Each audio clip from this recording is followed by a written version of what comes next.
back line, he'd probably be it for North Launceston at the moment, so really good contest. And the midfield battle's been intriguing because no Walsh and no Simpson for North Launceston, and I noticed young Michael Stingle, he's probably going to have some time in the middle. In fact, I think he's going towards the middle first up. I know it's Jackie Avent, Cox Goodger and Foon, but I'm sure young Stingle and a few others might get a run through the middle today. Yeah, they probably will. North, whilst we think from last year that their depth has been challenged, like we said earlier, they just continue to come up with players who have filled the void, and today with those people missing, Dave, they will have to roll through the middle. Well, there we go. It's a game we look for 3 times here in the regular season. It's Launceston versus North Launceston, Windsor Park. Hope you enjoy the coverage here on City Park Radio 103.7 and 96.5 and via the TSL live stream. And a good crowd has come in here today. There's no car spaces left, and plenty of spectators around the ground. Let's kick us off here on City Park Radio Sport with Luke Grabarczyk. Packed house at Windsor Park. We're underway. Good bounce. Leedham won it down. Beat Lee to it. Came to Cox Goodyer. He'll get the first centre clearance. Goes with a left foot kick out wide. Whitney gave a contest, but coming through strongly there. That was right. Back to Tuthill now. Hurried right foot kick down the outer wing. Working to the front was Pitcher. Dropped the mark in the end. Crummer's required. Ball in dispute on the outer side. Metres inside the boundary line. It may well be out now. We'll have a stoppage. Good start. Cox Goodyer took it away quickly. That Launceston defence has been terrific the last few times we've seen them here, Max. They've been very hard to penetrate. Play restarts now. Blackberry around the body. Left foot kick. Taking the mark, getting back there is Bennett. Half back flank for the Bombers. Goes short, a little bit too short. Taking on the bounce there was Rushton. Couldn't take the football with him. Launceston come away as a result. First forward 50 entry for them. Riley, looking for the free kick down Riley in the pocket. Nothing doing. Ball will be thrown in 25 metres around from the Launceston goal. As we've said, beautiful afternoon here at Windsor Park. 1v2 will most likely decide who will finish top and get that first home final. Thorpe went up in the ruck, took front position, won it down. Cox Goodyer gave a handball to Foon. He came away, cleared it to the outer wing. Ball comes over the back. The umpire's played a free kick. We'll go to the player in front. That looks like Burt presenting up on the outer wing, and Burt will take the free kick. Zack Burt, hands off now to Foon, bit of it already. Kicks down the far side here of Windsor Park.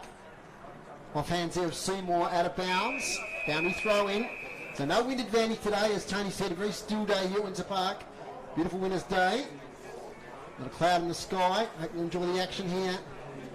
The top of the table clash. Also got top of the table clash today in the NCFA. Montford versus Bracknell. So we'll try and keep an eye on that. And Tassie Devils also got off to a great start against the Murray Bush Rangers, 40-16. Still a short time ago. Handball comes away. Inside 50 now. Chance for North Launceston. Diving attempt to mark by Tom Bennett. He's paid the mark on the boundary line. It's a tough shot. Probably about 40 out. Took it just millimetres inside the boundary line. Right half forward. Tom Bennett's been amongst the goals this year. Barch? Yes, he sits third, and the quality of players we've got, I think we've got the top 6 players in the Player of the Year. I think the top 6 goal kickers too, Foz. Tom Bennett for the first goal of the game. Umpire strikes his breast and says it's one behind. So first score of the game. North Launceston one behind. Launceston yet to score.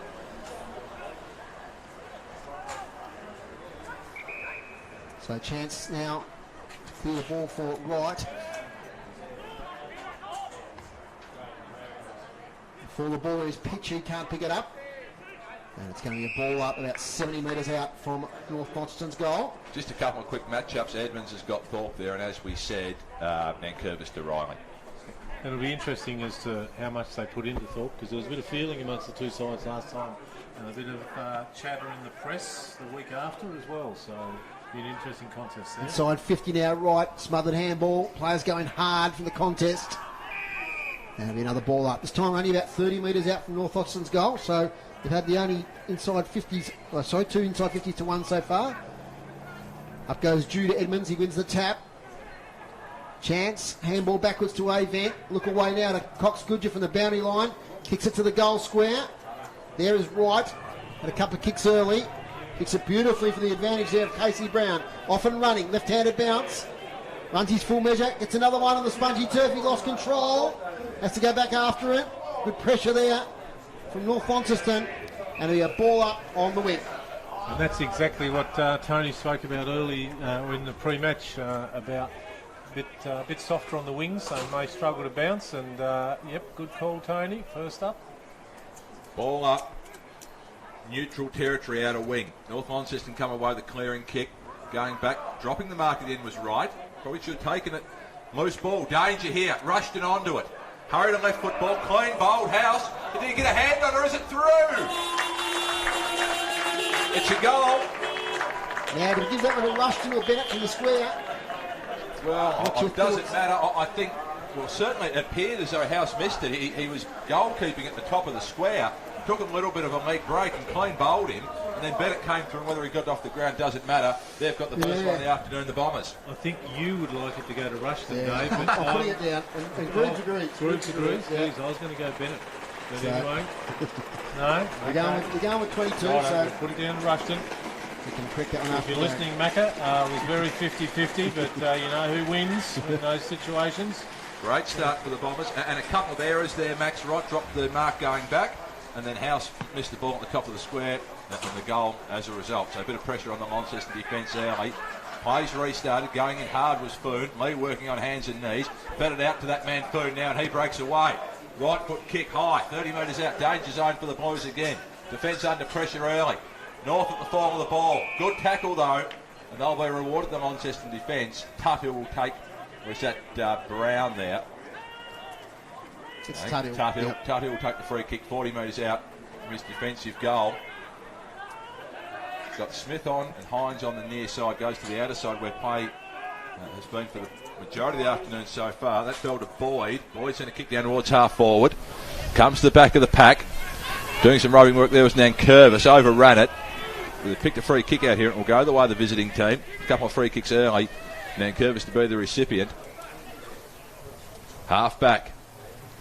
Doing the attacking early on here, the Bombers. They've started in an impressive manner. Went short to Bennett. Fed it back to Nankervis and he goes short again. They maintain possession. Half-back flank out aside the Bombers. Not a lot to go to. A couple of taller options down the line. The switch is being cut off. So they just send a long ball down the outer side. Doing well from behind. There that was Pearce. Forced a contest. Kept it in the vicinity. It'll have a ball up out of sight. Just quickly, Max, if you were a betting man, who would you have as favourite going into this game? Launceston would have to be favourite, Luke, absolutely. High tackle there on Riley from Cox Goodger. Riley slow to get up.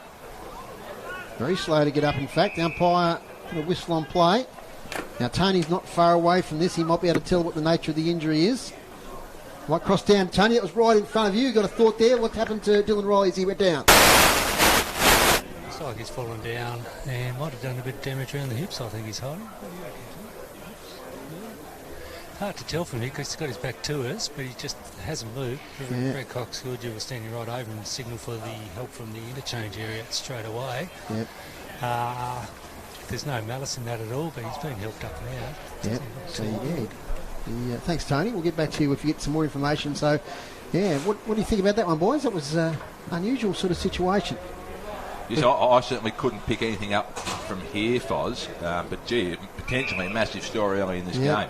Good sportsmanship there from Brad Cox Goodger. Just a tap on the shoulder as he left the field there, Dylan Riley.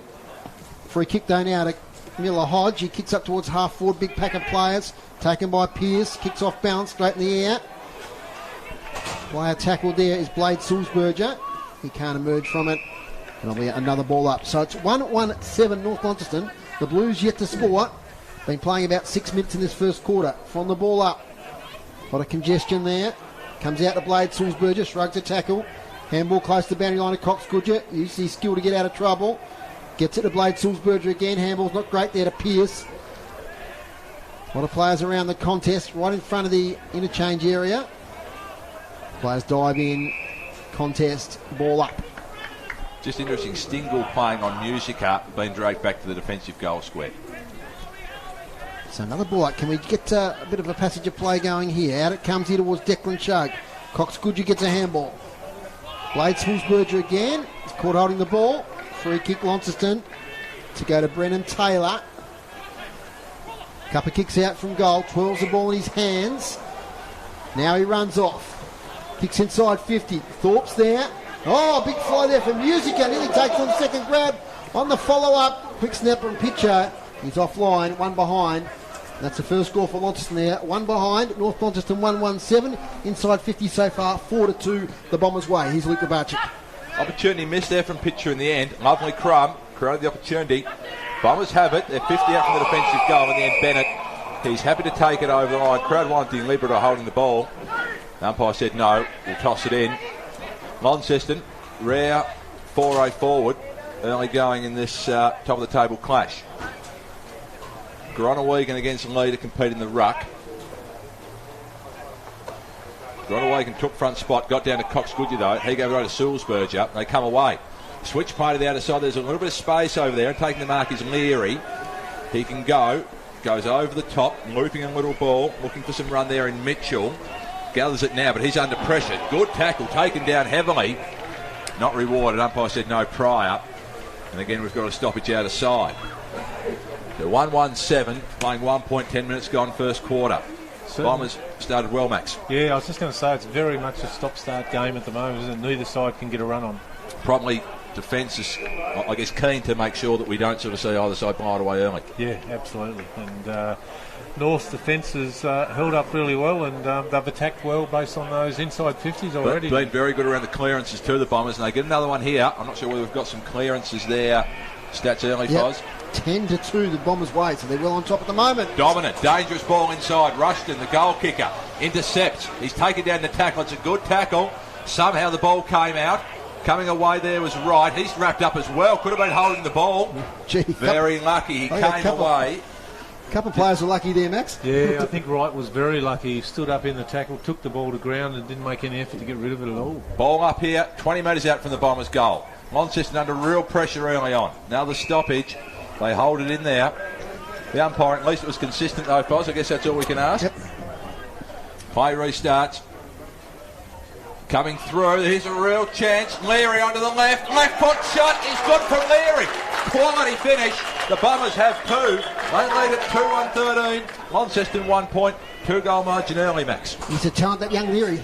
He certainly is, and I was talking to a Launceston Football Club champion of many years ago, Michael Horse Stevens, about him the other day, and Horse is very impressed and knew a little bit about his pedigree from up the Tamar Valley, and just found it difficult to find the right spot for him, and really, I'm sure North Launceston are really, really happy with what he brings to the game, and just front and centre there, the explosive pace. And is he a dominant left foot player? Do you know, Max? Yeah, I think he is. Yeah, just in the perfect spot there for being on his left. And speaking of the Tamar area, we've got the Tamar Cats reunion here on the balcony this afternoon. So the boys are enjoying some refreshments and enjoying the footy here. The top of the table clash in the TSL as we got a secondary ball up. Get down to Tony in a moment on the boundary. He's got some news, but wait for the next stoppage. As it's tapped away here by Foon. Geez, he's been good this season. He gets tackled by Blackberry. 2 veterans there. Quickly, Tony, what do you got for us? Yeah, it's the knee. Apparently when he went down, he heard it pop, so he didn't move for a while. And then when they carry him off the ground, he was saying he wasn't getting much feeling there. He's gone straight into the room, so we'll get some more later. Thanks, Tony. So a bit of a knee situation there for Dylan Riley. That's a big development in this season for Launceston. Taylor gets it out to lead him. He just punts it up towards half forward, carries a long way, and then in fact carries a long way over the boundary line, right in front of the Lonnie Club rooms.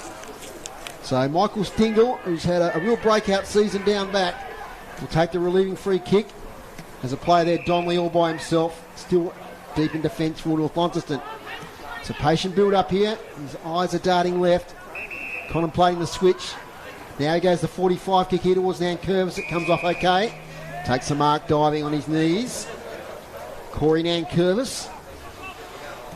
He goes short as well, and that's a good lead up there by Judah Edmonds. Gets it off now to Stingle. His handball is intercepted. Stingle second chance. Tackle, gets hands free. Umpire says incorrect disposal. Free kick to the Blues. It's with Jay Blackberry. Plays on now off the mark. Kicks towards the pocket. Front position Van Buren from behind pitcher with the fist on the ball. Bennett gets it to Donnelly, hands free. It's it back to Bennett. Tough stuff under pressure here for North Launceston. They do it really well. Van Buren back to Donnelly. Long kick up the wing. 2-on-1 situation. Launceston have the numbers. They fist the ball away. And player tackled to a standstill there was Miller Hodge. It's out of bounds, right in front of their boundary rider there, Tony, who's looking on intently. And it's 2-1-13 North Launceston. Launceston 1 behind 1 point. Challenge right at the feet of Launceston here early on. 2 goals to just the cemetery behind, so it's a 2-goal margin. The Bombers inside forward 50 again. At the feet of Rushton. Couldn't take the ball. Comes back onto it now, Rushton, but doing nicely was Tuthill. Got a clearing kick away to the outer side. Towards Leedham. Taylor's there as well. Can they work the 2-on-1? Another number arrives for the Bombers. Sufficiently set over the line, so they'll keep it in their attacking half. Really interesting to note. Normally you'd see Launceston prepared to take it out either side when they're deep in attack, but for whatever reason today they haven't even looked like coming to this grandstand side, this function centre side whatsoever. They continually play on the coach's box side. Ball's lived there so far this afternoon, and really, as you say, it's been pretty well just up the line stuff from both teams, Max. Absolutely, yeah, definitely. Inside 50 Spark, 6 to North Launceston, 3 to Launceston. Clearances 11-3 the Bombers' way. Yeah, they've been dominant around the ball. Foon leading the TSL Player of the Year award with 18 votes. Blackberry second on 17. So as we alluded to earlier, I think we've got the 6 best players according to that award all on show here this afternoon. But none of them, nor anyone else, able to bring this ball away. We'll have another stoppage out of side. So ball's gone nowhere here for a couple of minutes. It's a tight contest around the footy. Ball to the back. Taylor was taken down immediately as soon as he had the ball. And we'll have yet another stoppage. So massive challenge now for the Blues with Riley potentially done for the afternoon. 2-goal deficit early on. Haven't seen this sort of pressure on them for a while. The umpire has eventually had enough of this. He's picked out a free kick. It will go the way of the home team. They'll have an opportunity to go forward from neutral territory on the outer wing. Short kick is on to Hines on the 45. He takes it on the edge of the square. And they come across the ground now, but he sends a high kick, hung in the air for a long time, looking for Pearce. Took it on the bounce at the back and gave a nice ball. Paulferman, 60 out. Paulferman goes long.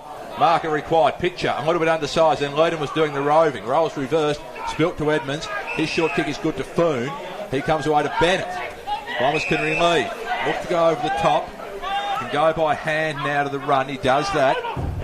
Comes over the top now as well, and Chug will go forward from the wing. Had Burt, just went a little bit longer. That's Lee getting back there, taking the mark. Meters inside the line.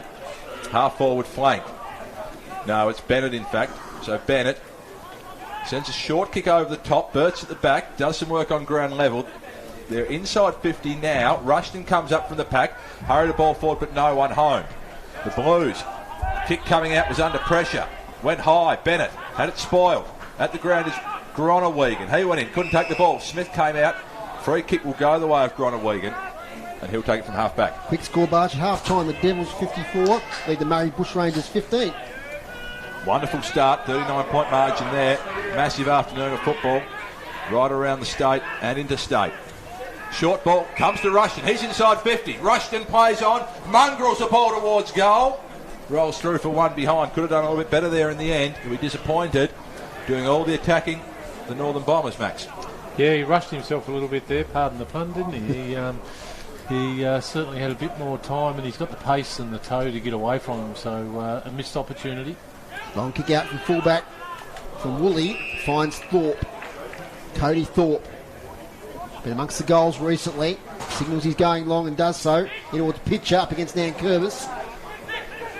Stingle, lovely handball now to Salisbury, who's got a bit of room. Left foot kick.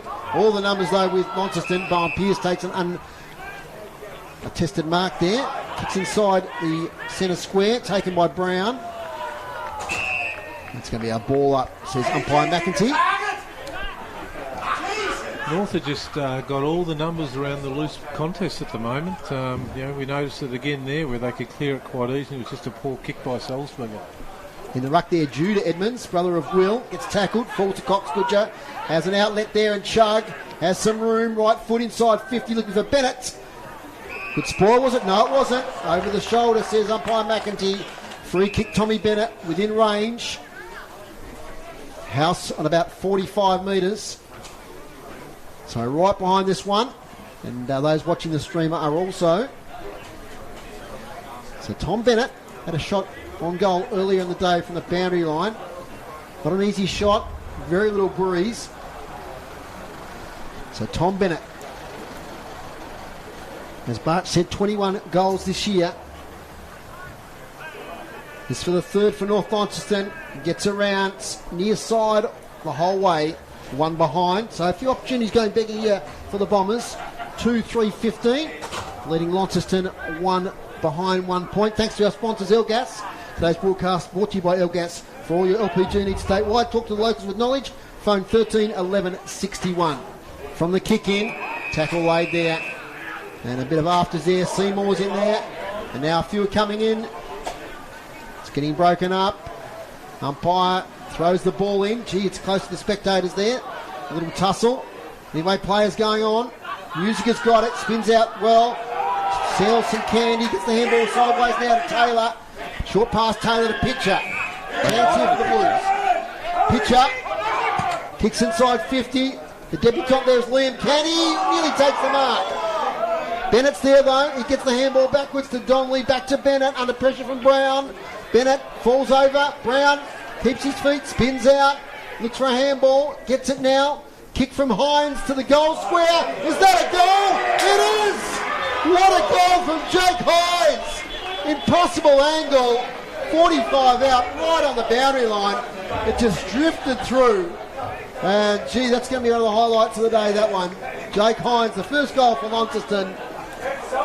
1-1-7 to 2-3-15. Massive swing in momentum. You feel they had all the attacking there, Max, and Launceston going down the end and just wonderful goal. Yeah, and it started here from Pitcher, like he played on. Coxgoodwin nearly got him from behind, just wasn't aware that he was there, but his centering kick to Canny, who unfortunately dropped the mark, but the Crummers were there, and it bounced out to Hines, and yeah, you back him in from those sort of goals. Gee, quality goal, that one. And well appreciated, Maxie, by the Tamer Cats boys here. I think young Hines is from down that way. He is. His father was an ex-player there, played against a lot of them, and enjoy their footy and enjoy the social side of it as well, the boys, as we'll hear throughout the day. I'm sure we will. Probably more so as the game continues, I'd say. Yep. Here's Luke Barczyk for City Park Radio Sport. The margin here is 8 points the Bombers' way. Desperately needed goal for the home team. Jake Hines, wonderful finish, as we said. They'll go for it here once more, the Blues. Kick out of the centre square. Groenewegen did well, got a fist. At the back there is Chug. He mops up, goes short. He's got a couple of options there. Coxgoodwin took it on the half volley. Better handball back. They bring it now to the wing. That's a good mark taken there. Now this is Chug. Had Coxgoodwin short. That was dangerous. Good decision. In the end, just bombs a long ball 40 metres down the line. Coming across, taking a fine mark is Donnelly. Third deep in the pack. He goes along to the top of the square. Bennett's got about 3 to beat. Did well. Credit to Crum. Leary was onto that. Had the kick smothered though. They might get away from this. Pearce hurried a quick kick forward. Only as far as Donnelly. 4 Bombers around this ball. One of them was Rushton. Fed a handball out, but that didn't hit the target. As a result, it's out of bounds. 60 metres around from the Northern Bombers goal. Couple early scores, Barch, in other games. North Hobart 2-1-13. Tigers 2 behind 2 points. Lauderdale 2-2-14. Clarence 1 behind 1 point. A couple of underdogs there doing the early running here, probably as we've seen at this ground this afternoon as well. And Coxgoodwin, he spirals the ball away from the stoppage to the top of the square. Blues defence under pressure once more. They get a spoil once out of bounds. And I should have mentioned the Development League today, Barch.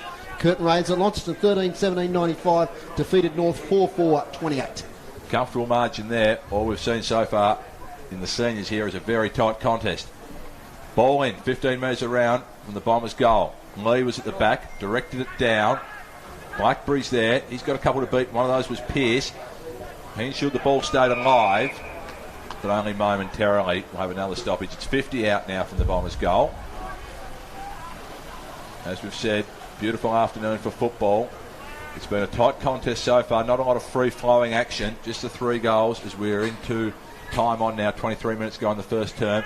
Handball comes out, Donnelly just in time got it away, laying a good tackle there is Holt. Got some news from Tony on the boundary. Yeah, Dylan Ryder's just come out of the rooms. He's got the tracksuit top on, he's on crutches and his knee's very badly bandaged, well bandaged, I say, and he's hobbling a fair bit, so I'd say he's done for the day. Thanks, Tony.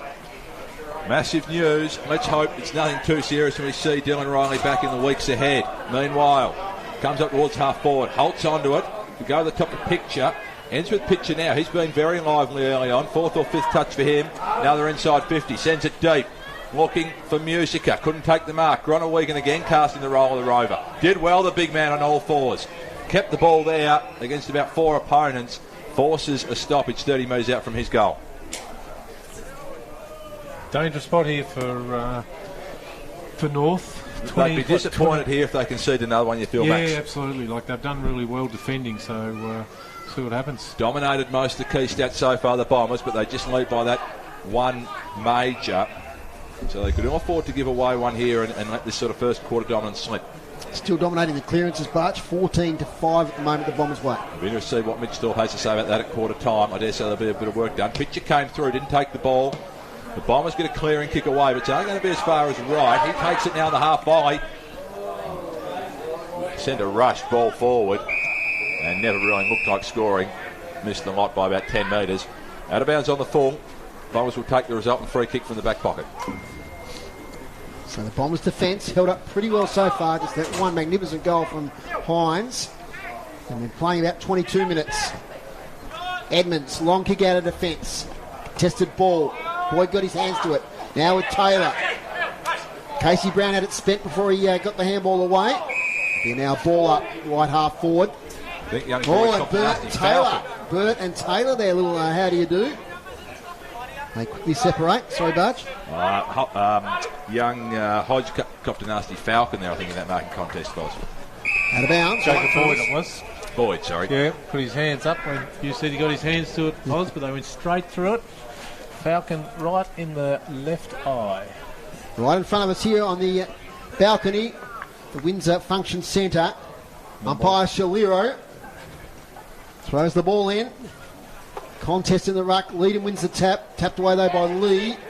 The advantage of Donnelly. Hines gets there first. Little kick by Brown. Only as far as the big fella in Lee. Throws a left boot to space. House gets a bad bounce. Leary in there with Hodge. Good result from Launceston if it goes out of bounds, and it duly does. He's had a couple of bad bounces this afternoon, Foz. He won't be looking for balls falling his feet again. You're listening to City Park Radio 103.7, 96.5. I'm Dave Moore with Luke Grabarczyk, Max Walker in commentary, Dave Gruber on stats, and Tony Webb on the boundary. Bringing all the action of TSL footy. Throw in, lead him. It's a tap away nicely to Hines. Has time to get the handball to Smith. He gets it to Blackberry, but his handball is smothered out of bounds. So a good contingent of North Launceston supporters along the boundary line here, cheering every positive act the Bombers are doing. Quite a good crowd, full stop, I reckon, yes. though, considering what else is happening in Lonnie today. So that's right. A couple of other big NTFA games as well today around town. Hines there with Cox Goodger. Probably go out of bounds again, Avent. Pushing it back, is he by Seymour? No. He's been quiet-ish, given the dominance around the clearances. Yep. Yeah, no, certainly North Launceston. That was my little worry that they might not have the depth in the midfield to match it with the Blues, but so far, Cox Goodger, Foon, etc. have been great around those stoppages. Lee's been good on the ruck. Leadham wins this tap. It's out of bounds once again. So, rinse and repeat. Score is 2-3-15 North Launceston. Launceston 1-1-7. So, boundary umpires working overtime. Good conditions. Grounds come up okay. Not too much rain during the week here in northern Tassie. Chance to dry out from recent rain. First quarter siren sounds, and at quarter time, that's that score. The Bombers 2-3-15. Launceston 1-1-7. But the goal kickers, of course, we're giving that first one to Jack Rushton. We'll see if we get an update on that. Yeah, so we'll go with that. I'm comfortable with that. Yep. He did the hard work. And then the other one, Leary, wonderful finish on the left. And then Jake Hines kicked a even better goal. Tucked up against the boundary, 45 metres out. So a couple of brilliant goals early in this game. Max, your thoughts to quarter time? Yeah, surprising thoughts. North Launceston have come out, as you would expect, any North Launceston team, that they've come out all cylinders firing, and they've put it up to Launceston. Whilst they did beat them the last game they played, everyone is talking about Launceston, and to their credit so far, obviously the clearances are a really big thing at the moment that North are way on top of. Launceston just haven't seemed to got their mojo together at the moment, and probably Thorpe and the rest of his coaching crew at the moment would be thinking, how do we restructure our side where we've had a Dylan Riley 59 goals this season. Yep, 59 goals for the season. Where do we go to from here? You know, who's going to be our key forward? Who's going to be our second hit-up player? Whereas normally you've got Thorpe, you've got Riley, you've got Pitcher or a young Taylor or someone, but someone's going to have to step up to the mark here and fill those boots for today at the very least. So interesting 3 quarters to come, guys. Team stats to quarter time. Launceston 15 hit-outs to North Launceston 15. So really even battle in the ruck there between Leedham and Lee. Clearances though, North Launceston still on top there, 14-8. Inside 50s, 10-7 the Bombers' way. Marks inside 50s, only been 2 in that quarter, and they both went to North Launceston. And the free kicks, 7 to the Blues, 5 to North Launceston. Quarter time, the Bombers 2-3-15 lead the Blues 1-1-7. And we're back here in just a moment on City Park Radio.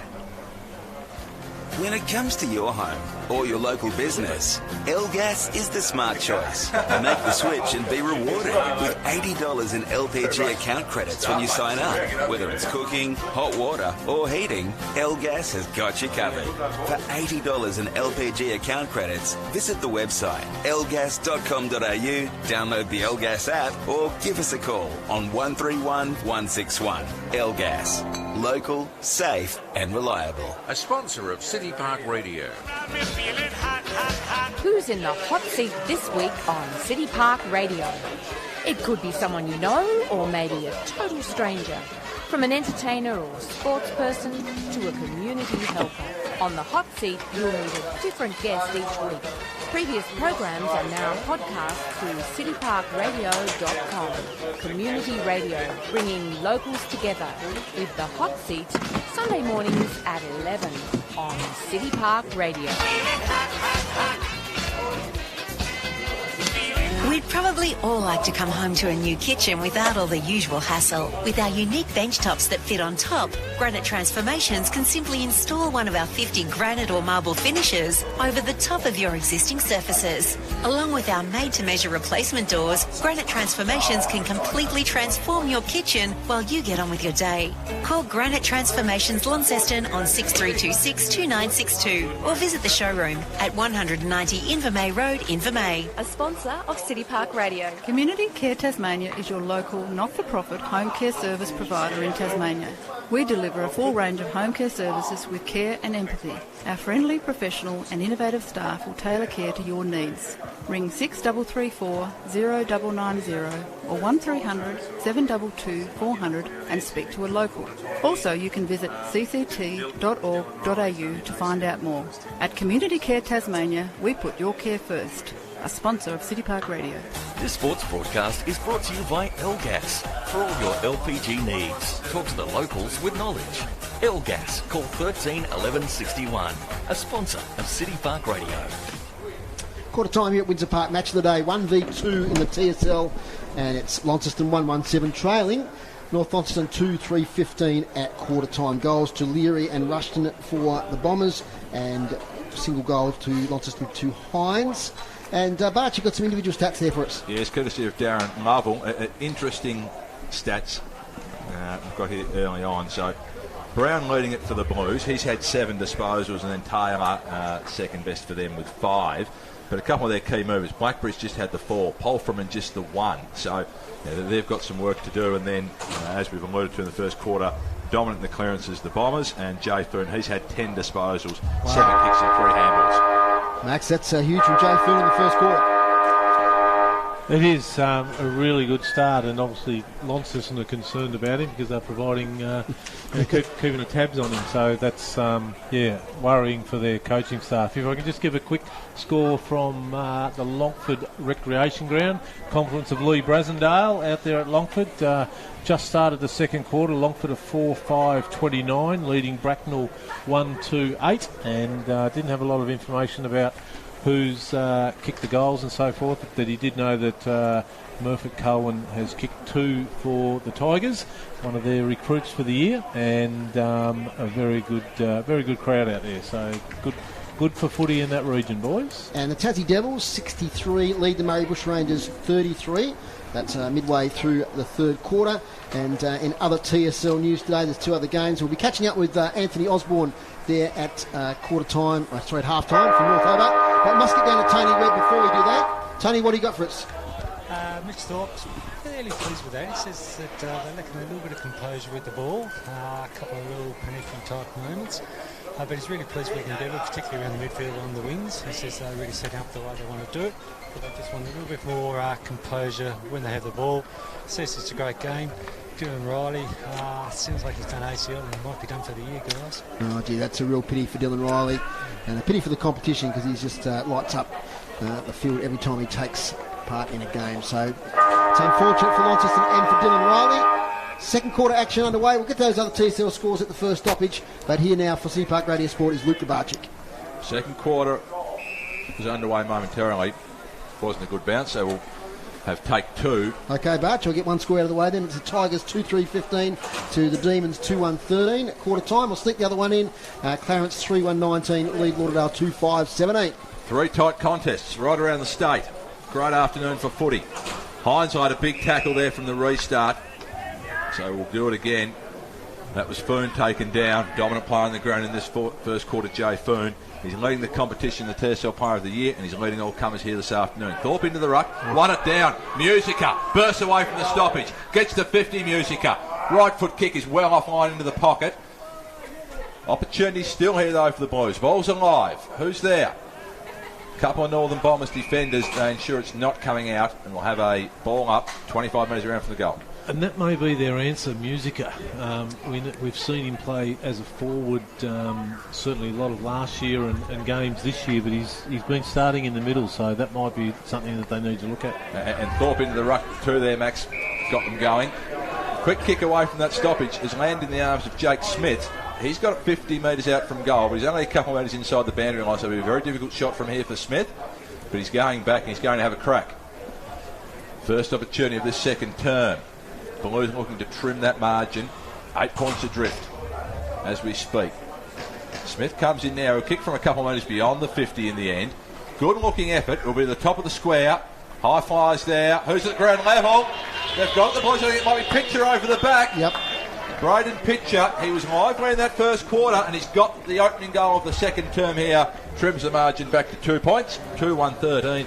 Trailing the Northern Bombers 2-3-15, just what they needed, Max. Yeah, it was, and pretty hard to tell from here, apart from after the celebrations. He was in the perfect spot, ball went over the back. Thought it was a bit ambitious from Smith to start with to try and kick it from where he did, but a fantastic finish by Braden Pitcher. And Max, he's taken that full forward role. He's back there next to Corey Nankervis, so he's taken that full forward role from Dylan Riley. Yeah, I reckon it was. He's probably not necessarily going to be expected to play as a full forward though. He's a strong player though, isn't he? And, certainly a good contested mark. As Cody Thorpe tries to get it out. Cox Goodger, the Lamborn out of Stingle. Weaves his way through. Handball's not great towards Judah Edmonds.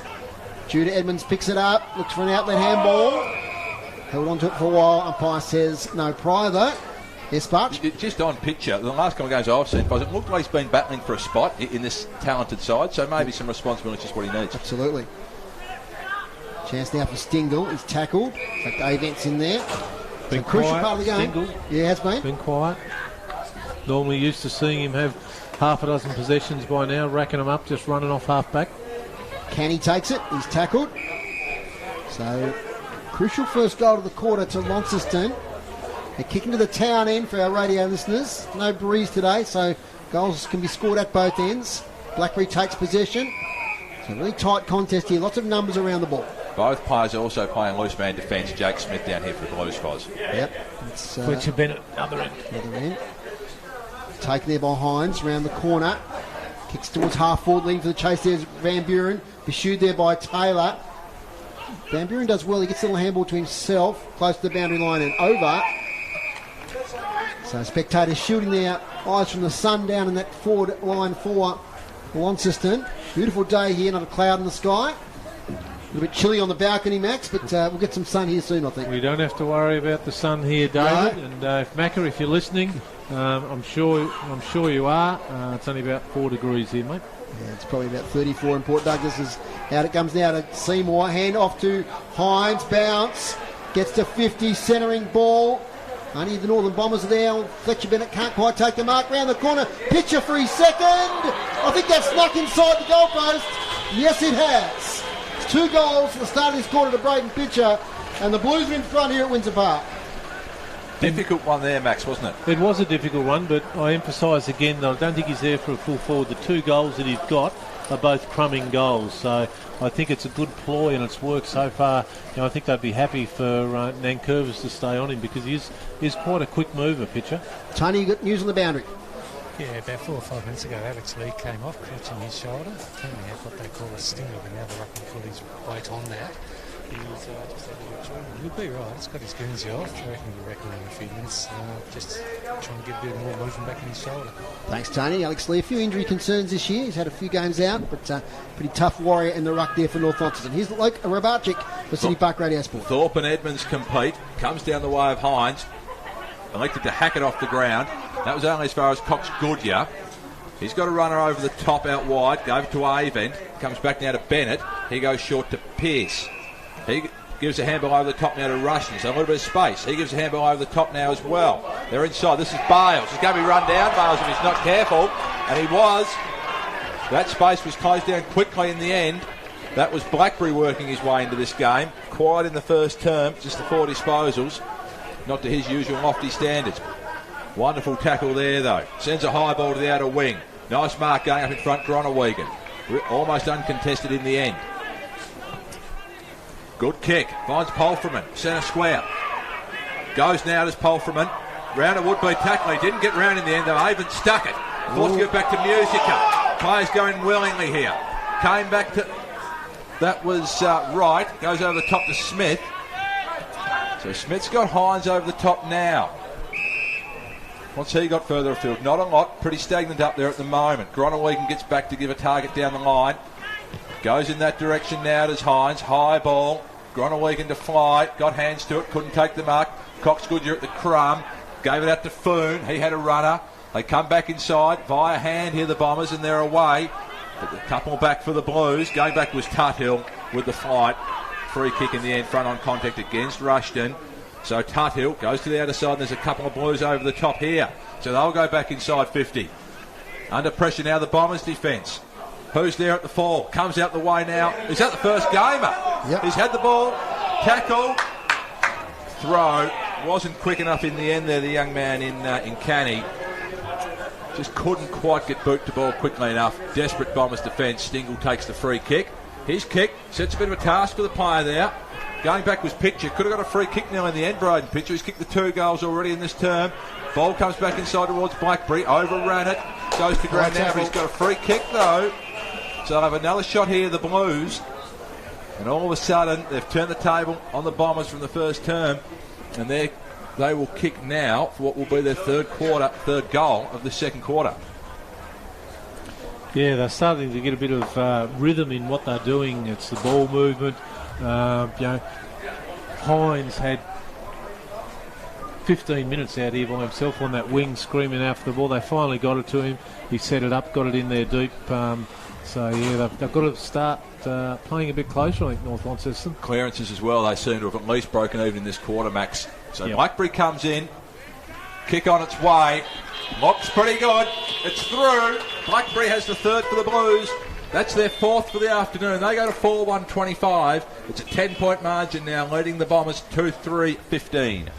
Yep, really good finish there by Jay Blackberry. You wouldn't expect him to miss those goals. I reckon he's kicked quite a few in the games that he's played at state league level, being the games record holder. Recently broke it 2 or 3 weeks ago. That the Prince, Jay Bowden, he's kicked 19 goals for the year, Max. So he's actually 5th on the goal kicking tally. Yeah, it's pretty good for a small forward who's running around in the middle a bit. So that's his 20th goal for the year for Jay Blackberry, and that's, as Bart said, the 3rd for this quarter.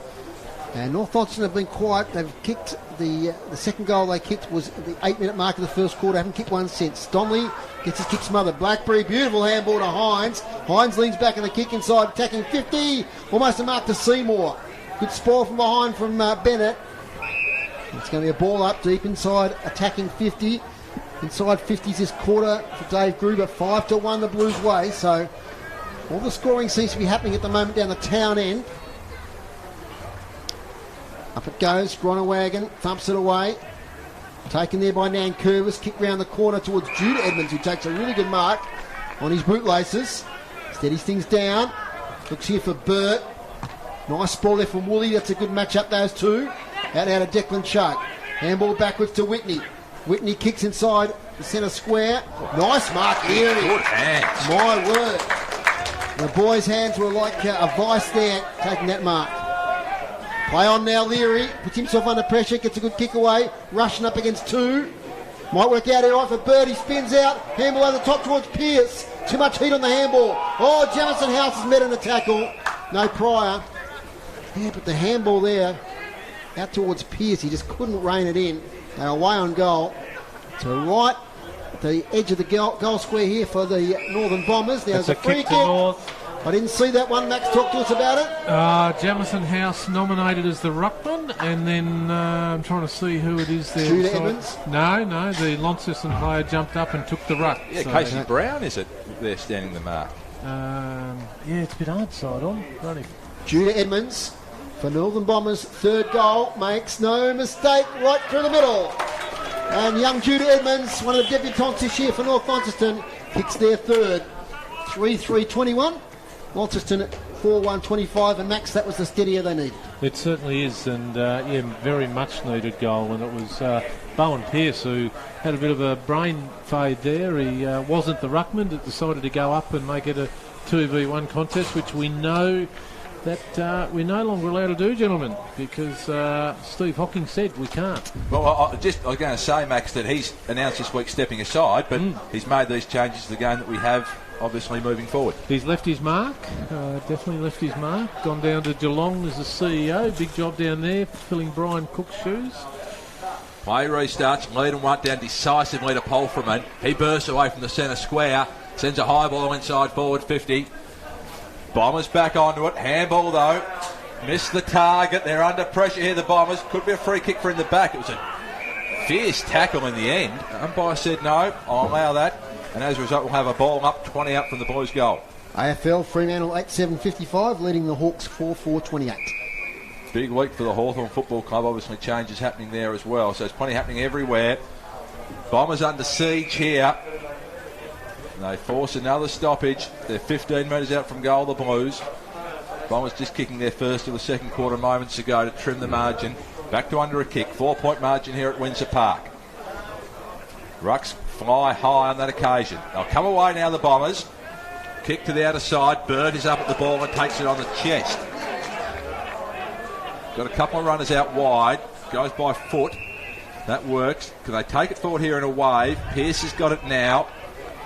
Right on the wing. Pearce goes forward. Drop punt. Ill-directed in the end. Set Bennett a task. Spoilt from behind. Whistle's gone. Free kick picked out here. Is it going too, Foz? Out of bounds, I think, Barge. Out of bounds. So we'll have a ball up 70 metres around from the Bombers' goal. Just finding their feet in the last couple of minutes here after an onslaught from the Blues after quarter time. Kicked 3 goals in a hurry. Bombers got the last. High throw in. Leadham. Tapped it forward. Oh, that was nice work. Ends with Musica. Goes over the top to the debutant in Canny. He sends a kick towards 50. Thorpe came up. Bennett got in the way. Fell to Edmonds. Long handball over the top to the outer side. So an event out there. He's going to be tackled. He's gone. That is absolutely cold holding the football. And the pressure gauge has gone up for the Blues in this second term. They've made a couple of strong tackles. Picture again. Kick inside forward 50. Blackberry the target. He's got it. He's got it. Kick the last for the Blues. He'll shoot for his second. He's marked 35 metres out from goal directly in front. Inside 50's even a bit at the moment, Dave. It's been a bit of backwards and forwards. 8-2. Yeah, okay. That's it, yeah. Just the 2 there to the Bombers. Had a very good second term so far, the home team.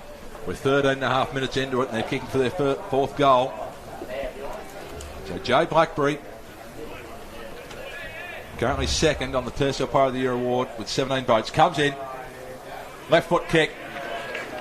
Absolutely no mistake from Jay Blackberry. He's kicked 2.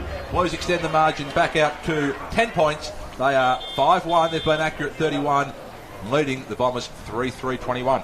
Yeah, 2 to Pitcher and 2 to Blackberry this quarter, and the association goal kicker or leading goal kicker off for the rest of the game, and doubts for the rest of the season. So, they've he's moved the maintenance around Mitch Thorpe. He's got his brother in the ruck, Max. They've made a few other changes, and it's working so far. Yeah, it is, and I haven't seen. This is the first time I've seen Fletcher Seymour this year because of the late start because of injury, Dave, and he seems to be spending as much time forward as what he is on the ball at the moment. Easing his way back into some fitness. He's got the ball now. Gets tackled though by Foon. Tries to work his way clear. Ball up. Today's broadcast brought to you by Gas for all your LPG needs statewide. Talk to the locals with knowledge. Phone 13 11 61. Thank you for your support, Gas. Half forward, Canny's got it. Gets tackled from behind. And a high tackle, says the non-officiating umpire. So Liam Canny gets up. He goes quickly. Oh, he loses possession there as Donnelly caught him from behind.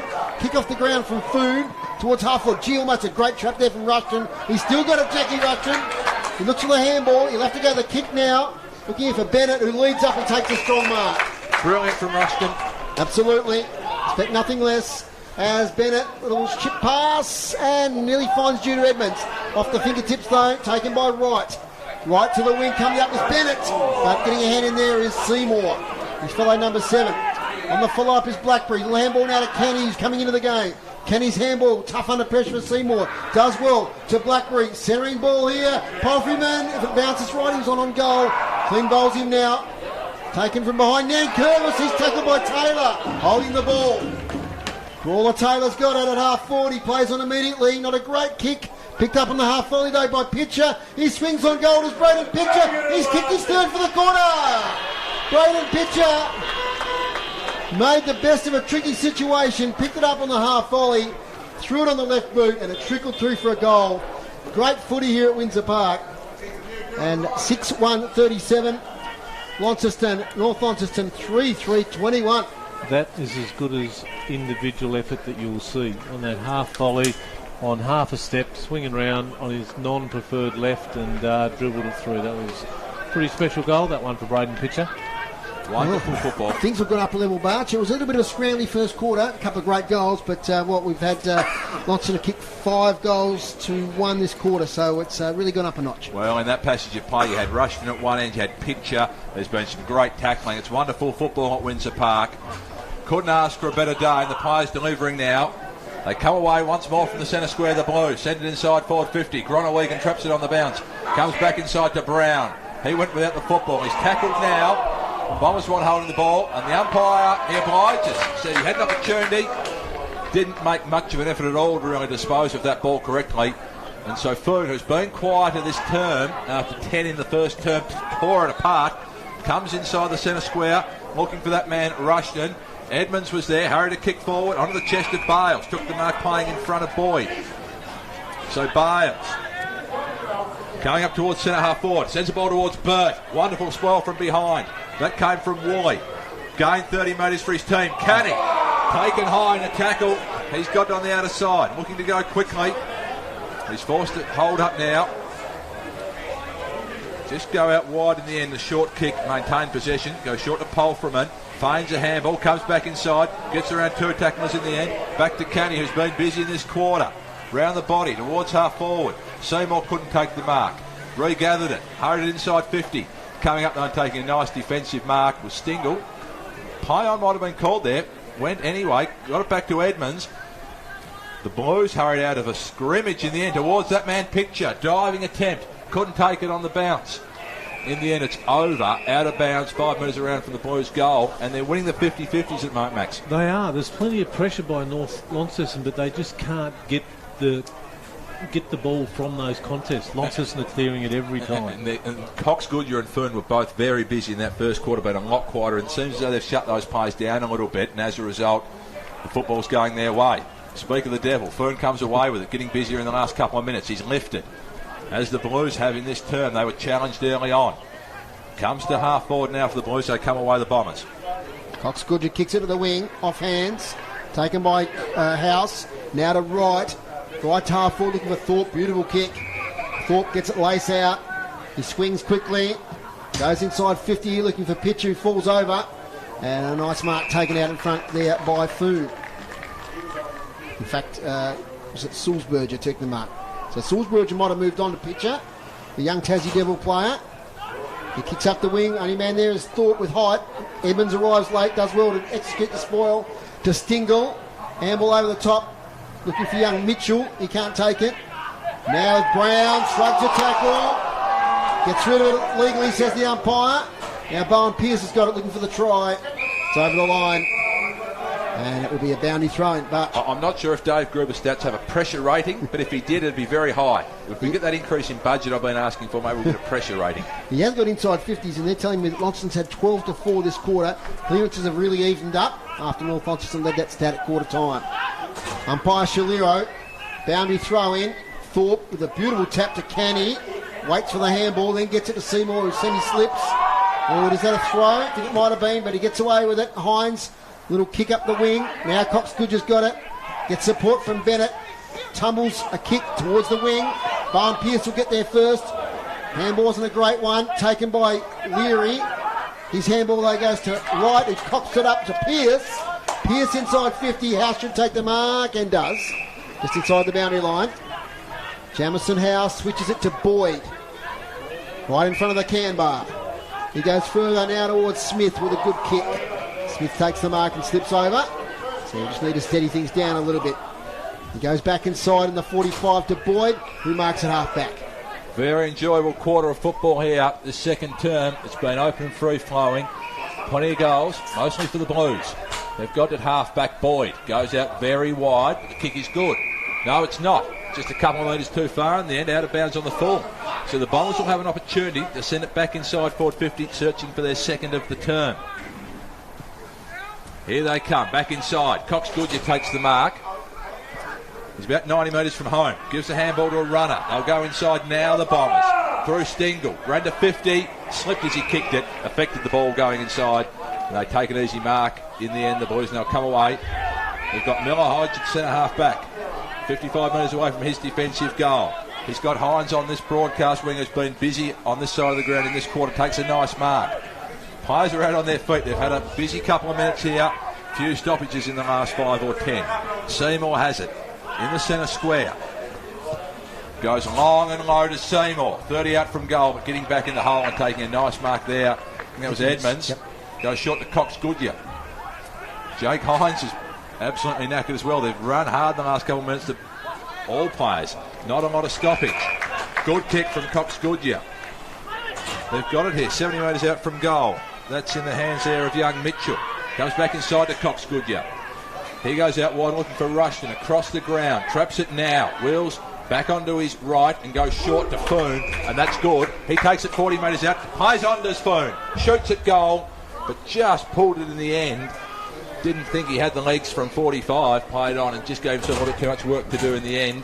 And as a result, the Blues will bring it in. Tigers 33 to the Demons 25 at North Hobart. And Clarence now leading 38-25 at Blunston Arena. Pearce has it from the kick-in. Blues will come away. It's with Bowen Pearce, former South Launceston player. He goes wide. And nice mark over there taken by Hamish Leedham. He's won his way back in the senior side this year and is playing very good football indeed. Gets it now to Musica. Musica kicks inside 50. Nice mark, Fletcher Bennett. It's been pretty good today across half back. He goes short now to Cox Goodger, who's got a heap of possessions, but he said he was quiet. Both he and Fern have missed it. They have indeed. That's why they've worked their way back in the game. They can't get any scoreboard pressure happening at the moment. It's the knock on their effort in this last 5 minutes. Declan Chug at half back. Invited now to play on. Up the wing. Smith there from behind Lee. Can't take the mark. Taken by Edmonds. He's tackled. Lost possession.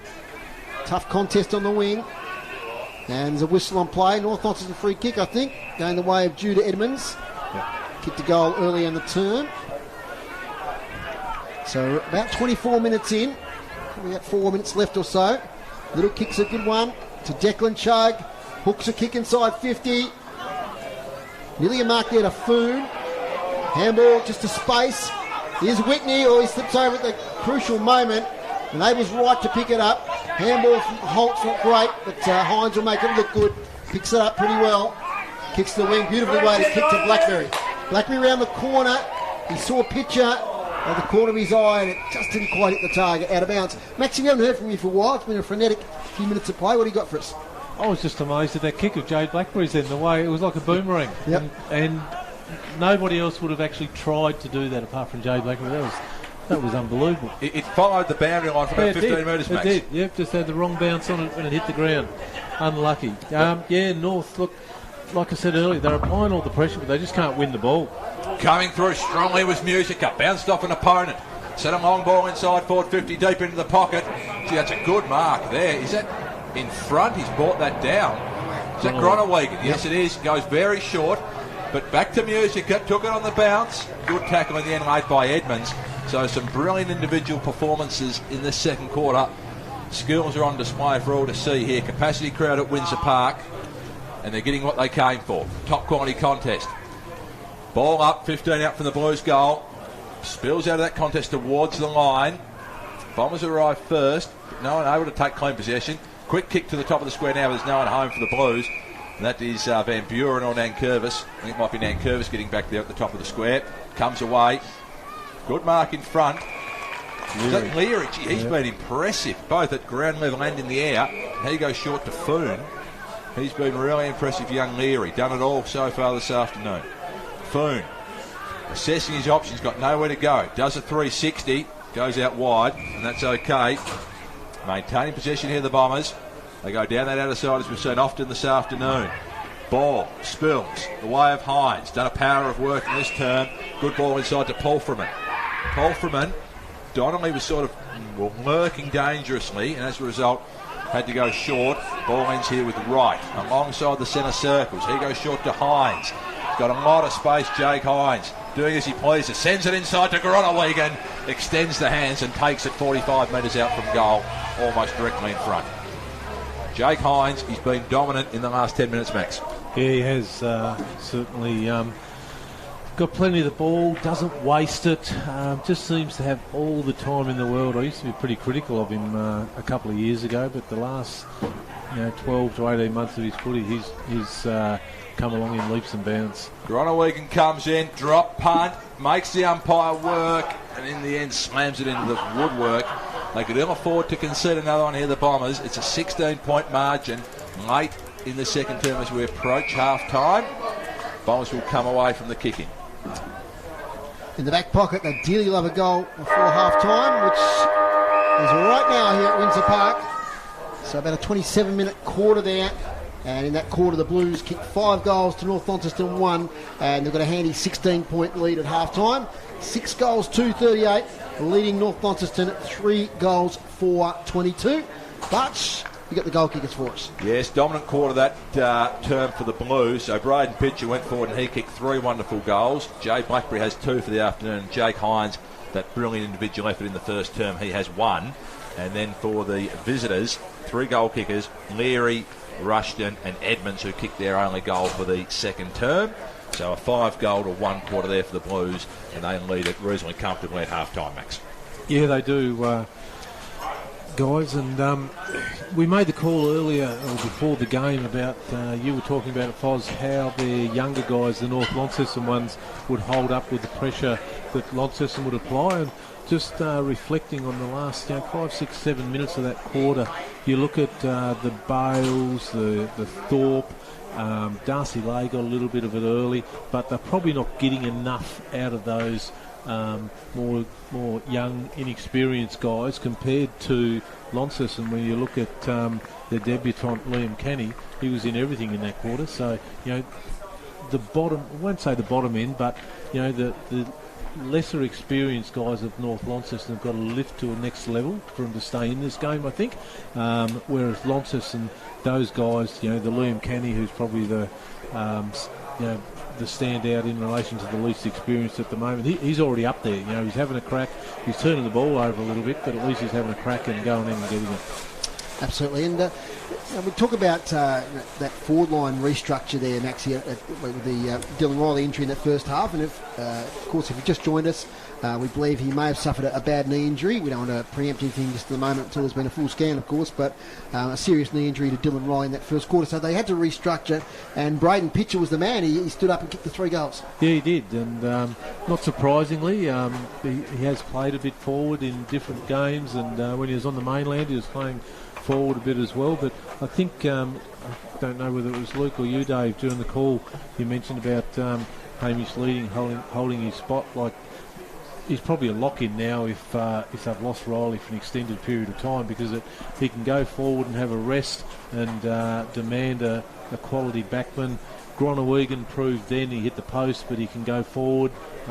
Cody Thorpe can go forward. So, they've got the bit of a luxury of having those 3 tools, and one of them can actually be, defined as a key forward at the moment. So, whilst it's a huge blow for Launceston today, but they've certainly got the troops on the field, I think, to cover it for the rest of the game. The North Launceston defence actually under pressure in that first quarter, and they met the pressure pretty well. But in that second quarter, it was pretty tough, and there was a lot of entries from Launceston. Like Fletcher Bennett and Curbs, etc., were working pretty hard across that back line. Yeah, they were. Fletcher Bennett was really impressive. Took a couple of intercept marks there, and very rarely wastes the ball. Fletcher, whether it be by foot or hand, always seems to be composed and has the time.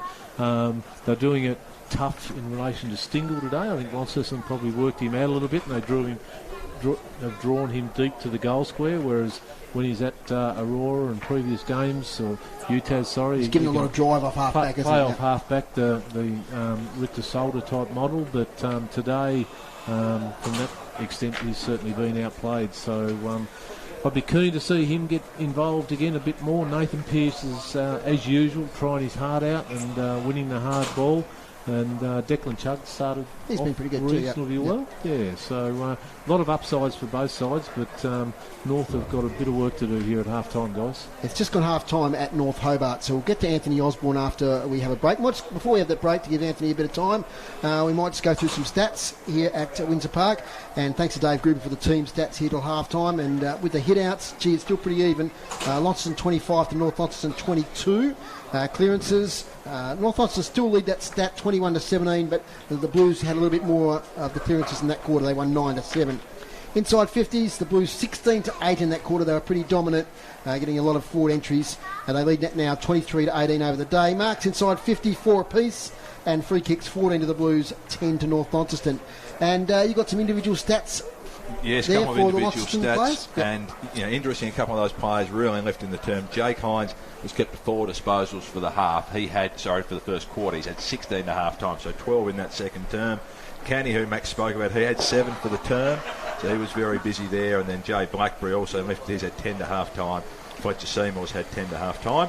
And on the other side of the card, Jay Foon, who had 10 to quarter time, just the 4 in that second quarter, so his impact has been lessened dramatically. Okay, so half-time here at Windsor Park. It's North Launceston at 3-4-22, trailing Launceston 6-2-38. We'll take a break here with some messages from City Park Radio. When we come back, we'll chat to Anthony Osborne, who's down at North Hobart. This sports broadcast is brought to you by Elgas. For all your LPG needs, talk to the locals with knowledge. Elgas, call 13 11 61, a sponsor of City Park Radio. Have you considered how much your property is worth? Or have you thought about selling or just getting a current market valuation? My name is Yvonne. And my name is Neil. Together we are Team Hawkins at Harcourts Launceston. Working under the Harcourts banner collectively for over 25 years, we have the experience, training and knowledge to help you get the results you are looking for. Call us for a free appraisal today and ask to speak with Team Hawkins. Team Hawkins, a sponsor of City Park Radio. Why use high-yield solar for your residential or commercial solar installation? Well, that's easy. High Yield Solar are a locally owned and operated solar energy company based right here in Launceston. High Yield Solar use only reputable solar products to ensure your system works efficiently throughout its operational lifespan. Reliable inverters and high output panels. High Yield Solar offer all City Park Radio listeners a free inspection at your home to see if solar is right for you. And as a bonus, an extended workmanship warranty to ensure accountability and to deliver an installation done to the very highest standards. Give the team a call at High Yield Solar on 6331 6603 or visit their website at highyieldsolar.com.au and give your high power bills the heave-ho. High Yield Solar, a proud sponsor of City Park Radio. You're listening to Tasmanian State League football on City Park Radio. Welcome back to Windsor Park, half-time here. It's a comfortable lead at the moment to Launceston, 6-2-38, leading the Northern Bombers 3-4-22. At Blunston Arena, it's Clarence 8-4-52, leading Lauderdale 3-7-25. Colin Garland has kicked 3 goals. And the third game in the TSL today is the one at North Hobart between pretty big rivals in the TSL, North Hobart and the Kingborough Tigers. And they're calling the string today is Anthony Osborne. Good afternoon, Anthony. G'day, Dave. Yeah, great to be with you here on City Park. A sunny North Hobart Oval today, very crisp, cool conditions, but a beautiful day for football. And the Tigers leading at half-time, 7-4-46 to the D's, 4-1-25. Now, mate, the D's got off to a pretty good start. Yeah, they did. The Tigers actually dominated the first 5-6 minutes of general play, but were unable to hit the scoreboard. The D's were able to then capitalise and kick a couple of goals, but since then it's really been Kingborough's game of football. The Demons have had a couple of passages there where they've been able to put up a bit of a fight, but overall the Tigers have probably got the reward on the scoreboard they deserve for the general dominance in play throughout the game so far. Now, mate, Mitch Thorpe gave the Tigers a bit of a rap during the week, saying he made a bit of a controversial comment saying that the Hobart sides needed to get a bit fitter. But he did say that Trent Formula had got the Tigers fit, and that was one of the reasons that improved so much in the TSL and sit third place in the ladder. What are your thoughts on that? Yeah, I mean, this Tigers group, the core playing group of this Tigers outfit have been together for a number of years now, and I think in a game like this today, obviously a lot of football still to go, but 21 points up at half-time, you can just see that the physicality of this group bring. A lot of them have played, 30 to 40 to 70 games of TSL senior football now, and I think when you do compare that to a young side like Hobart, probably can see that the Tigers are running this game out of probably the fitter team, but also the bigger and stronger team as well. So certainly an interesting observation from Mitch Thorpe, and I think in terms of the training practices, it's tough to know what all the clubs do get up to week, but I think the confidence of the Tigers are probably there to stay on game day as well. Mate, he got some major goal kickers and best players to half-time? Yeah, not a lot of major goal kickers. Jack McCullough has 2 to North Hobart and Luke Ryan 2 to the Tigers. The rough battle's been fascinating between Nick Jackson of the Demons and Marcus Gardner of the Tigers. The two of them have probably split the honours in the actual ruck duel itself, but both have really been able to exert their influence around the ground. Marcus Gardner probably taking the chocolate at half-time, but the Tigers in the last 4 or 5 minutes of that opening half were really starting to move the ball quite efficiently down the ground. It was a bit of a scrappy start to the game, but when guys like Lockie Clifford and Will Campbell were getting their hands on the football, they certainly looked more dangerous. And then when it comes to the defences, both defences have been put under the pump at different times throughout the game, and I think Keegan Ryan has been a standout for North Hobart, while for the Tigers, guys like Ben Donnelly just keep getting it done week in, week out, and it's no exception today.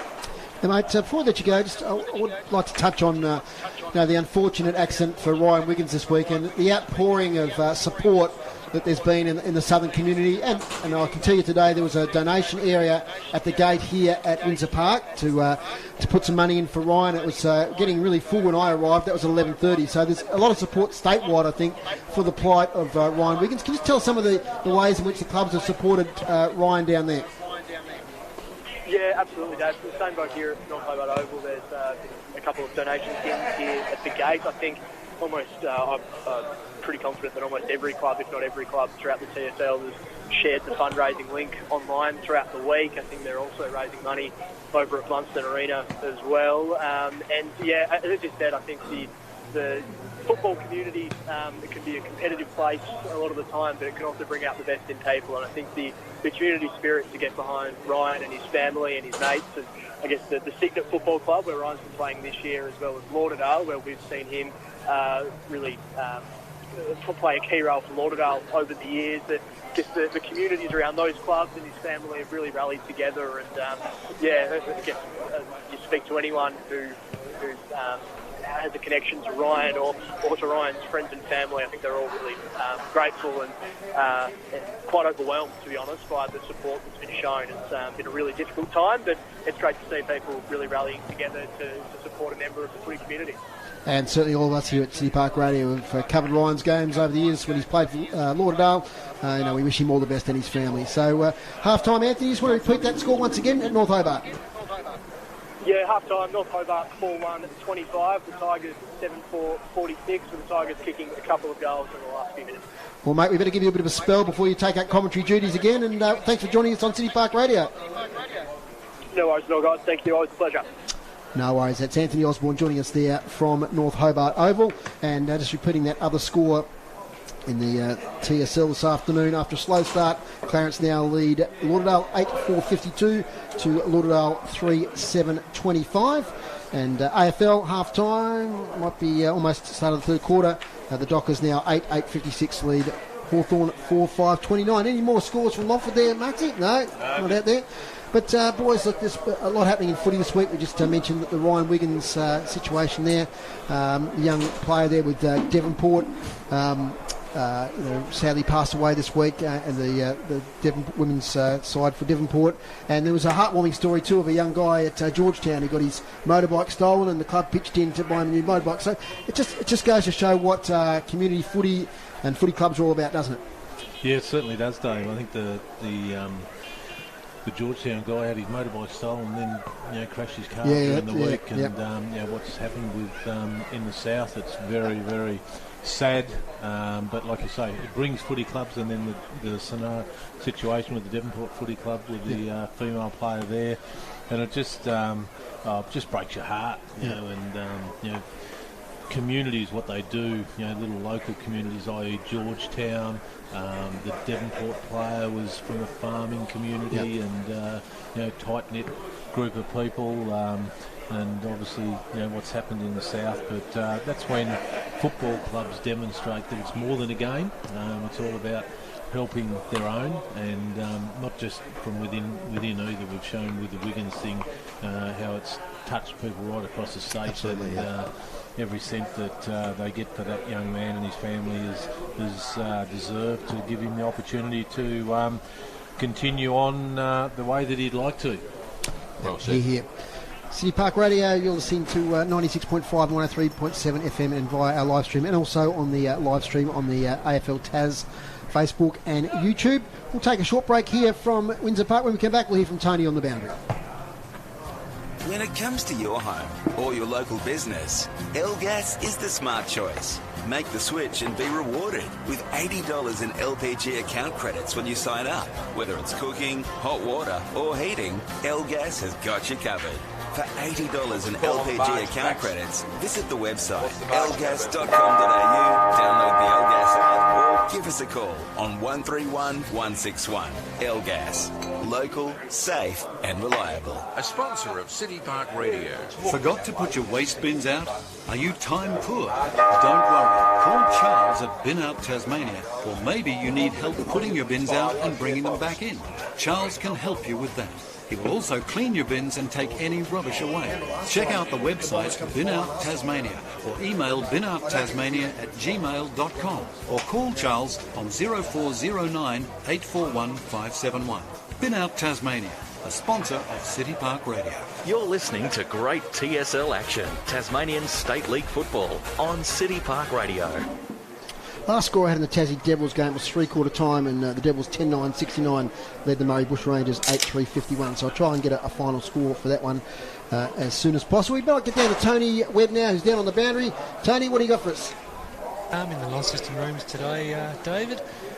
Mitch was pretty pleased with that quarter. As I said, a quarter time, he wanted them to lift their intensity a fair bit and think a bit better about how they're going about their clearances.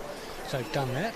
He's very pleased with the way they've equalled up on the numbers of clearances and tackles. He's really pleased with the tackles. He feels the pressure's good. He wants a huge effort this quarter because he feels that I don't think he thinks North are quite as fit as they are. He thinks a couple of people are running on the spot. So he wants a bit of pressure put on this in this quarter. Hopefully make it a little bit easier in the last quarter. Okay, interesting comments here from Mitch Thorpe. Tony, we'll get to you during the third quarter. Not a problem. That's interesting because I remember Mitch Thorpe saying a similar sort of thing last time they met, and of course North Launceston came home in the second half and took out that game quite comfortably. So it's a long way to go, and Brad Cox-Goodger, I'm sure, will be firing up his troops. They're not out in the ground yet. The umpires and the Blues are, but we'll expect the Bombers to be on in a moment. Max, looks like you got me a score. Yeah. Well, here we go. Sorry, go for it. No, thanks, Dave. And Launceston were out well before the umpires as well. Yep. So, like, it just reiterates what Tony was saying, that he was very happy with them and let them out and so forth. A score from Longford, 7-7-49, convincingly ahead of Bracknell Redlegs at the moment, 1-5-11. Murphy Cohen's now kicked 3. Lee Brasendale has quote here, hope I'm getting the roving reporter role mentioned. So, yes, yep. Lee, you are. Absolutely. And, statewide. Keep statewide. Well, speaking of statewide, Steve Edmonds checked in earlier. G'day, Max, coming in loud and clear from the Red Centre. Okay. Uluru, so listening to the live broadcast and the stream up there. So, enjoy your holiday, Steve. Looking forward to seeing the pictures, as I'm sure most people would be. A bit envious of you at the moment. So a beautiful day here at Windsor Park. Starting to get some shadows creeping over the ground now at the northern end, but still great conditions for footy. And it should be a cracking second half here. Seen some fantastic goals today by both teams. So what do North Launceston have to do to get back into the game, Max? North have got to get more of the ball, Dave. We were talking off air, Luke and I there. They just seem to be going up and down on the spot at the moment. They're applying the pressure, but they don't seem to have the run that Launceston have got. You go down the Launceston list, Hines' legs are full of run. Holt, Blackberry, one of the older blokes out there. Musica, his bursts out of the middle.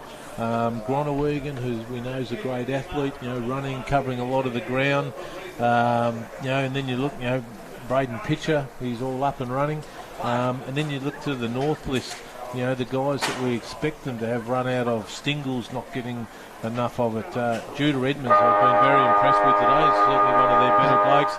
Ryan Whitney doesn't seem to be covering the ground that he should. Harry Bales, Blade Sulzberger, the young Bailey Mitchell. So at the moment, you look at the guys who would probably not be the first picked in both games, in both teams, and they're making the difference because the Launceston guys are covering the ground, getting the ball, demanding the ball, and the North guys, they just look a little bit flat today. I know they started well in that first quarter, but the second quarter, took it out of them, I think. Bit of a tussle down here already with Bennett and Musica. Stingle and Musica, sorry. So 2 number 6s going at it, but back in the middle, the ball's being bounced. Here's Luke Rabarchik for City Park Radio Sport. Massive quarter in the context of this season. Top spot up for grabs. Donnelly bursts away from the centre square and sends a long ball inside forward 50, but it's ill-directed. Bounces out of ball 10-15 metres around from the goal. So first goal or two here, critical one feels. 16-point margin. If the Bombers are to get back into this contest, they need to start this quarter well, as they did in the first term. Rucks to compete here. Throw in. Lands 25 metres out from the Bombers' goal. Plenty of players around this football. Ball's not coming out of there. We'll have a ball up. Slow start into this term, but they'll need a couple of their better players to get back on top the Bombers if they are to compete and challenge Launceston here this afternoon.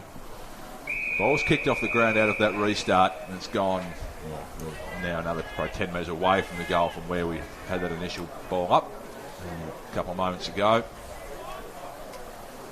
So as we've said, massive quarter, wonderful afternoon, so certainly the conditions favour the Bombers being able to score quickly if they're to get back into this game. Edmonds won it down, but really no one in particular at all, and just goes straight back out of bounds. The umpire is doing a bit of work. Third ball in opening minute of this third term.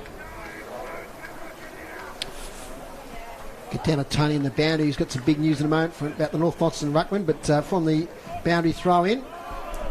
And there's a whistle on play as the kick emerges. It's going to go North Launceston's way. So just wait and see who emerges here. It looks like it's Brad Cox-Goodger. They need this one, Foz. Max, did you see what the infringement was for? A bit far away here. No, I didn't, Dave. I was too busy trying to get what's happening with Tony over there on the bench in Alex Lee, because he isn't there. Yep, and that's the big news we've got in a moment. But wait for this shot on goal. Cox Goodger. This is to get North Launceston underway in this second half. Cox Goodger. Umpire works to the right, hits the woodwork. The right-hand goal post. So North Launceston 3-5-23, Launceston 6-2-38. We've got a quick release of the ball, so we'll still stay with it for a moment. Overcooks the kick here. Does right. So it's a contest at half forward. Tony, get down here. Yeah, just found out how he's done for the day. The same shoulder that he came off for hasn't responded, so he's off for the rest of the day. Not sure what happens after that. I'll try and find out a little bit further. Thanks, Tony. Big news there. So it's two key players off for the respective sides, Alex Lee and Dylan Riley. Yeah, big blow for North Launceston and their aspirations, certainly for today, and depending on how bad that is for the rest of the season. So it looks like Judah Edmonds and Donnelly will do the ruck duties during the remainder of this game. Tackle there late on Musica. Ball, says the crowd. Releasing handball there from Seymour. Doesn't find a target. We're right beside the large of the centre circles. Another ball up, so tight start. Brad Cox Goodger be disappointed he didn't convert that goal. He's usually pretty deadly there. It was only 30 metres out. Slightly right of centre. Up goes the ball. Uncontested there was Thorpe. Just thumps it forward. Finds the target there in Casey Brown. Release a little kick back to Thorpe. He stands up in the tackle. Gets it to Canny. He's laid upon there by Fletcher Bennett. There'll be a ball up. So we're about 60 metres out from the Blues goal. They're kicking to the northern end of the ground. The Bombers to the town end. From the throw in. Ooh, kick off the ground. A tip there by Whitney. Kicking in danger. Free kick Blues to Blackberry. So Blackberry looks at what ahead of him. He's got a number of players, a number of targets inside 50. He now kicks up here towards Hines. Caught behind, though, Nankervis with the front position. That's now a contest about 20 metres out from the Blues goal. That was a poor effort then by Nankervis, a guy of his experience. You know, even though he was in front and the ball dropping forward, he tried to take it on his chest, made it very easy for Hines to spoil. In the shadows of the northern end, Thorpe, little tap out, trying to find Hines. Bit of volleyball goes on. Stingle tries to run away with it, overruns it. And now we get a free kick, high tackle. It's going the Bombers' way. And a relieving free kick coming back here to Fletcher Bennett. Bennett has the free, 30 metres out from the goal in which he's defending, goes short to Nankervis. He comes to Edmonds, takes the ball inches above the ground, plays on now onto the left. Edmonds comes on the boundary line, broadcast side. That's a good kick. Finds Sulzberger. He's got a runner going past in Chug. Takes it now. He can go over the top by hand to Edmonds. 1-2. Back to Chug. Switches inside. Nice footwork. Then sends a ball, but it's ill-directed. Never gave the forward bend a chance. It was 10 metres behind him, and House took the easiest of marks. First goal still being searched for here. They might get opportunity, the Bombers. Free kick going against them. Launceston player went to ground, and his opponent went over the top of him. They got a free kick ball. Short ball now to Taylor. Gives a handball over the top. They'll go by hand. A little bit strong for Smith. Instead, he's confronted by Edmonds. He's wrapped up by Edmonds. Dropped the ball down his feet. Umpire said no prior opportunity. Crowd wanted holding the ball. They weren't. The umpire wasn't going to pay that. And as a result, we've got a ball up centre wing. Playing well, Judah Edmonds. Playing really well. Been very impressive. It's 5 minutes gone. Still searching for that opening goal. It's Blackberry at ground level. Go to Seymour. He came inside looking for Smith with the hands, but it was too far. Has plenty of time to go back and find it at ground level. And then his kick is a better one and finds Boyd. So Boyd on centre wing. It's got Blackberry very, very short. Goes there. Accepts the mark. Stagnant forward line ahead. Gronewegan just calls for it long down the line. Pitcher presents up on a lead. He goes towards Gronewegan. Hines tried to fire from the back, couldn't really elevate. Gronewegan does the work at ground level. Got it out and they send a kick inside to the hot spot. Taking a nice mark in front there is Stingle. Needs to lift if they're to get back in this game, the Bombers, you feel. Stingle from the back pocket. It's a good kick. He's got Chug over the back. He can take it and go. Not a lot further afield though to go to. They work hard. Bennett worked really hard, but the kick just did him no favours at all. Boyd has it now at half back for the Blues. They Come inside the centre square. It's a good kick to Tuthill. He's in the clear. Takes in front of Rushton. Comes back inside the corridor. Kicks down towards centre half forward towards Musica. Kick was a little bit long. Whitney at the back. Whitney now has some work to do on the ground. Can't take it. Ball in dispute. Centre half forward for the Blues. Polframan goes in. Came out though only as far as Avent. Got over the top to Cox Goodyear. He went back to Avent. Avent now through the centre square. Long kick to centre half forward. Coming up is Burt. Pies go back. Tuthill dropped the mark in the end. They come forward now. Burt got it. Wheeled around onto the right. Kick to the top of the square. No one home, and Boyd takes it for the Blues, and he'll come away. Little squaring kick to Jamison House, who takes it at his bootlaces. Now, Tommy Bennett wanted out on the full there, but the boundary umpire and the goal umpire concurred that it was not out on the full. So the boundary throwing about 5 metres around from the left behind post. Bombers deep in attack, having a good first few minutes here. We'll check out the stats in just a moment. Boundary throw in. House gets it down. Oh, Burt might have got a push in the back. He did. Zack Burt will go back for a shot on goal. And this is the big shot early in this third quarter. We saw Cox Goodyear miss one a few minutes ago. But Zack Burt, who had a good game last week, was in amongst the goals against Lauderdale. Glenorchy, I beg your pardon, last week. You expect him to kick it, Foz. This is what his bread and butter is, isn't it? 20 out, 45-degree angle. Zack Burt puts it straight through the middle. The margin's now just 9 points here at Windsor Park. And that's the crucial first goal of this third quarter. And I'll tell you what, Maxie, they're looking much better than Northern Bombers. Yeah, it's every time they kick into the town end. The second quarter, I said they seemed a bit flat. The difference is, Dave and Luke, we look at, if we identify Declan Chugg there, twice he's missed the target running, that way. And instead of just kicking it to the space over the top, he's just trying to kick around his body a little bit on the outside of his foot and hitting the guy. I felt for Tom Bennett. They had nothing, and Tom Bennett worked his absolute backside off. Yeah. And, you felt for him there, the big forward. You did. He worked, like you're right, he worked his backside off and for no return. So we've got to make more of those opportunities, North. Play restarts. Edmonds in the ruck with Lee off the ground, as we've heard. So both players missing a key player early in this third quarter. But again, they'll clear it from the back line here. Whitney got a hurried kick, and it lands perfectly 1 foot inside the line, out of bounds. Now, Bart, you're going to have to change your goal kicker sheet because we've got official confirmation they did give that first goal to Tommy Bennett today, not Jack Rushton. And Max is celebrating because he picked it, so we might just have to make a bit of correction there. Well, I'll decide that, Foz. I'll think about it. We've got it from the boundary line. We've got it from the boundary line from Tony Webb. He said that the official people have given it. Tony's all over it. He's had a busy afternoon down there, Tony, doing a wonderful job. Hines just handballed it forward, gained some metres, but it came back to Whitney.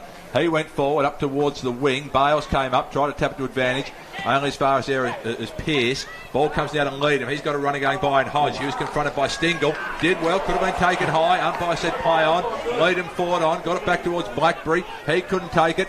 Numbers with the Bombers here. Can they win out? Sulzberger went. Got it. Fed it back inside. But coming up strongly there was Tuthill. He just fed a handball forward to no one in particular. The umpires picked out a free kick that will go the way of Launceston, and that was a critical ball to win there, and they have got it. So the goal was to Bennett, so Bennett's got one for the afternoon. So Rushton, who's very busy, has gone out of the game actually in the last probably quarter, Max, has Rushton. Been rarely cited. Ball now is in the hands of Wright. Just the attacking side of the broadcast wing, and he goes short. That's a good ball to Taylor. Taylor has plenty of time, takes a couple of metres, then kicks to the top of the square. Groenewegen to fly from behind, create to Crum. Came over the back dangerously. Could have been held there without the ball. Launceston, I think that was Casey Brown. Probably a little bit lucky to get away with it, the Bombers, but they've got it over the line. They live on to fight another day. Ball in, 5 metres around from the Blues goal, searching for their first goal in this third term. It's been the quieter end of the ground in terms of goals, certainly this northern end. Can they break that trend here, the Blues? Taylor has it at ground level. He just ran back into a pack and was wrapped up immediately, going nowhere. Another ball up. Umpire tosses it up now. Thorpe went decisively in the direction of Taylor. Overrun to Fraction, and that gave way for Leary. Couldn't handball his left hand, gave an inside-out right ball handball, but that worked. Kick comes up towards the wing. Coming up strongly was House, met it, gave it to Blackberry. He goes with a long handball to right in plenty of space, through the centre circles. Kicks to the opposite wing. Boyd goes over to Holt. Holt has a paddock on the outer side. 60 out from goal. Goes looking for Hines. They spoiled each other. In the end, there was about 3 Launceston players could have raffled it. Ball came to ground and they're wrapped up. Ball up. Yeah, I think it was maybe Liam Kenny was in the position to take the mark. Yeah, absolutely. And, he probably should have called right out of it.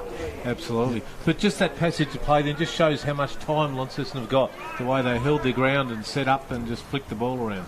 Another ball up as we look at Dave Gruber's stats here. Inside 50, it's 5-3.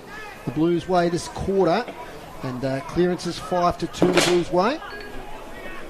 Haven't scored yet this quarter, the Blues guys. They haven't, and it's, they won't hear because Van Buren takes the ball. He's tackled though, and the umpire says holding the ball.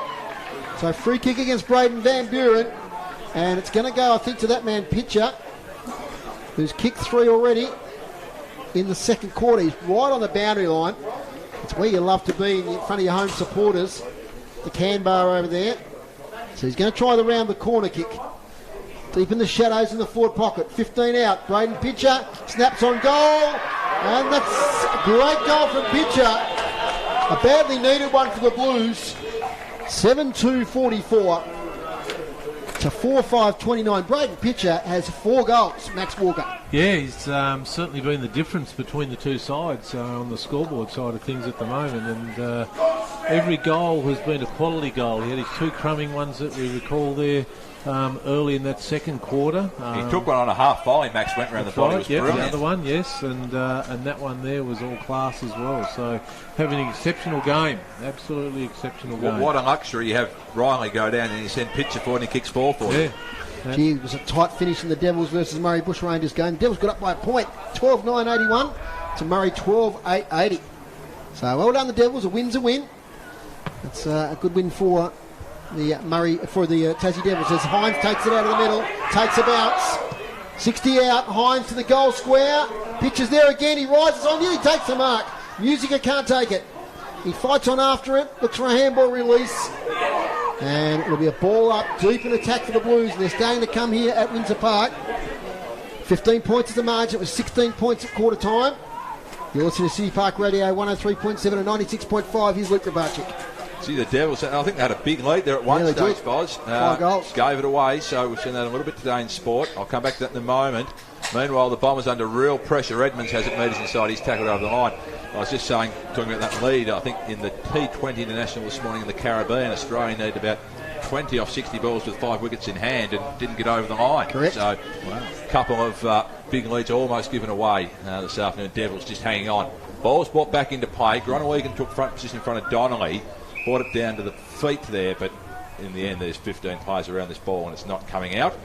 So with 15 metres out from the Blues goal, they've basically defended that lead they had at half time. The Bombers have only been able to ride it by 1 point halfway through this third term. Coming away from the stoppage is Taylor. Here's a flying shot around the body.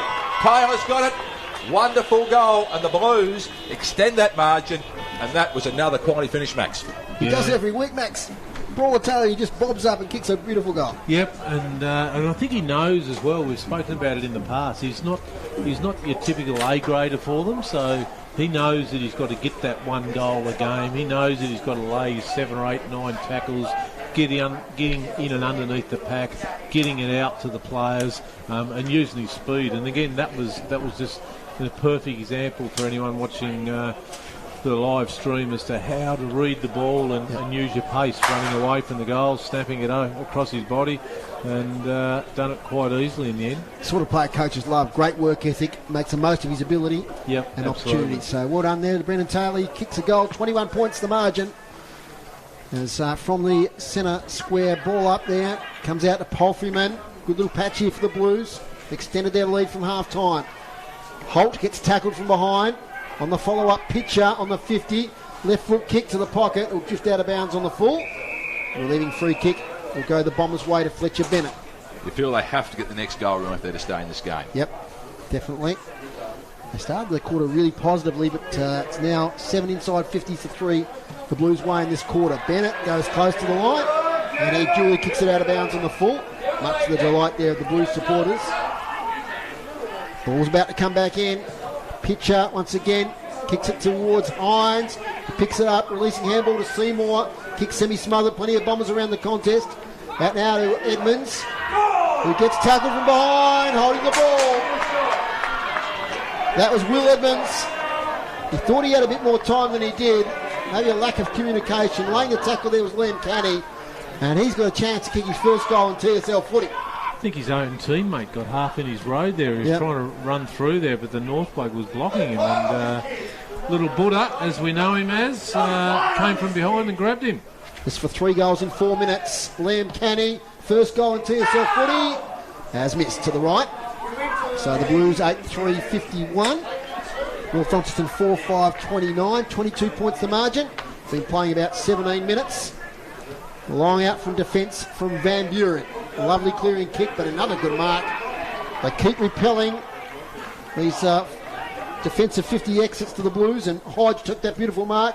Kicks it on the forward line. Big pack. Thumped away by Will Edmonds towards Taylor. And the ball beat him out of bounds. Thanks to our sponsor of this broadcast, Elgas. For your LPG needs statewide, talk to the locals with knowledge. Phone 13 11 61. Here's Luke Rabarchik for City Park Radio Sport.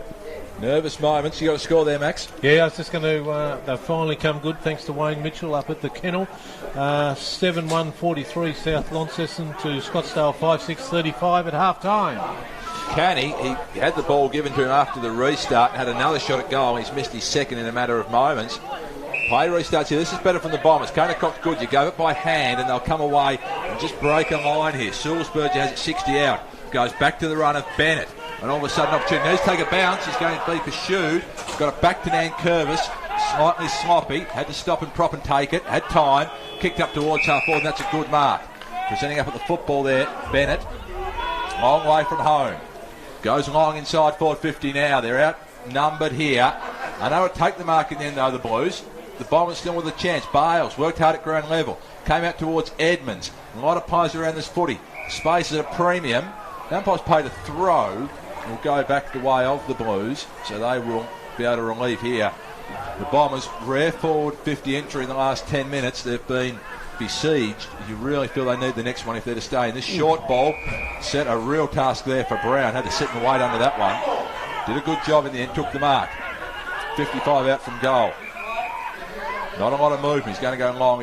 He goes short. Feigned to go long down the line. In the end, the kick was a little too strong for Taylor. Opens the door for Cox Goodyear. Comes inside towards Rushton. Spoil came from Tuthill. That was good work. Rushton got at ground level.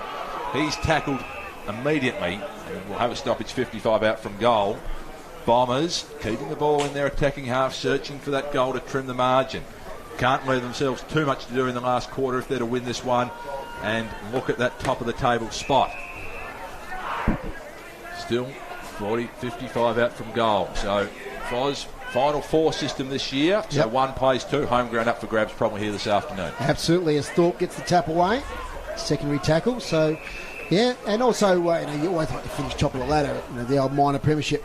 You do. Inside 50s groups? Is it fairly even this quarter? No, it's Blues 9, North Launceston 4. Yeah. Blackberry took it. His kick was smothered. Canny came up with the football. He was wrapped up in a good tackle by Cox Goodyear. He went nowhere. So we've had a couple of minutes here with little movement, Foz. And Launceston top in the clearances 8-2 at the moment after they trailed that stat badly early in the game. Yes, they were dominant early in the game, really through Cox Goodyear and Foon, and their dominance has been taken away somewhat since. And I think part of that is Alex Lee going off the ground because the hit-outs this quarter 18-6. Yes, and on the flip side, since Thorpe went into the ruck, he's been terrific. I think one of the better games I've seen Cody Thorpe play. Bombers come away from this restart. Go inside. Unable to take the mark on the lead. There was Edmonds. Regathered the ball at ground level. Gave a handball back inside. Bombers dangerous here. Head down over the football. Max wanted a high tackle. I thought it was probably on as well. Front on contact, whatever you want to call it. Umpire said no. So as a result, we'll have a ball up 40 out from goal. Cox Goodyear going in hard as he always does. Judah Edmonds takes the ball from the ruck, round the corner, held it bounce towards the goal square. Jamison House kicks it in mid-air towards the boundary line. Wright's happy to take it out. He might have got a high tackle as well. So free kick, Alec Wright. He kicks across the face of goal. He's got a heap of numbers there. Taking it beautifully is Jacob Boyd. He handballs sideways to Tuthill. Takes it on the half volley. He's still at half back. Lovely kick towards Smith. Hits him on the chest. Smith, defensive side of the wing. Shields his eyes from the sun. Invited now to play on by the umpire. Signals will go long, and he does. Up here looking for Gronewagen in a contest with Bennett. Falls to the base of the pack. Little kick down the left foot by Hodge. Lead him. Bullet like handball to pitcher. Centering ball. Holt in the van here. And he takes the mark. He thinks about playing on. He's right beside the left behind post. He's going to steady things down here at Grant Holt. Pitcher wants it back. He's still screaming for the ball. He steadies now for a shot. They practice these a lot at training. Grant Holt. Round the corner. Umpire gives it the all clear. That's a goal to Launceston. And that's their 9th. And they're really starting to accelerate away here. They're out now to a 29-point lead. 9-4-58. North Launceston 4-5-29. Kicked the last 3 goals, Max. They're looking good. Yeah, they're starting to put a bit of a gap in North Launceston at the moment, and North, you always wonder what would happen if things happen, but down there a moment ago we had Cox Goodyear hit the post early on in the quarter. We've had those couple of ones that we spoke about earlier where you've got Tommy Bennett hitting up, but the ball not getting anywhere near him, so he's... the supply to him wasn't the best. And on the flip side, they've been pretty efficient this afternoon, the boys, when they've gone forward. Yeah, they have, absolutely. The Blues making the most of every opportunity. Umpire bounces it down. It's a good bounce. Leadham and Donnelly competed. Donnelly does want ground level, but Leadham made a follow-up tackle. It affected the kick. Seymour gave a handball over the top to Polfram and sold him into trouble, though. Donnelly, a third effort, wrapped him up, and the ball has gone 10 metres from the restart. Still inside the centre squares. Bombers desperately need the next goal here. Late in the third, 23.5 minutes gone. Leader won it down nicely. Cox Goodyear took it. Somehow got a kick away in the box seat up the back. No, umpire called play on. As a result, ball stays there. Edmonds does well at ground level. He's fought bravely this afternoon. Gave a good handball out to Pearce. Crossed the 50. Long shot from Pearce. Doesn't come back enough. Through for one behind. Nice play there from Edmonds. Set Pearce free. Couldn't quite finish. So Launceston with the kick in here. Plenty of players in this half of the ground. They take a few metres and come away. Gronewagen to be the target. He's among several Bombers. Canny there has been busy at ground level. Couldn't take it. Comes to the back of the pack. Casey Brown will be first back. Coming out strongly there, though.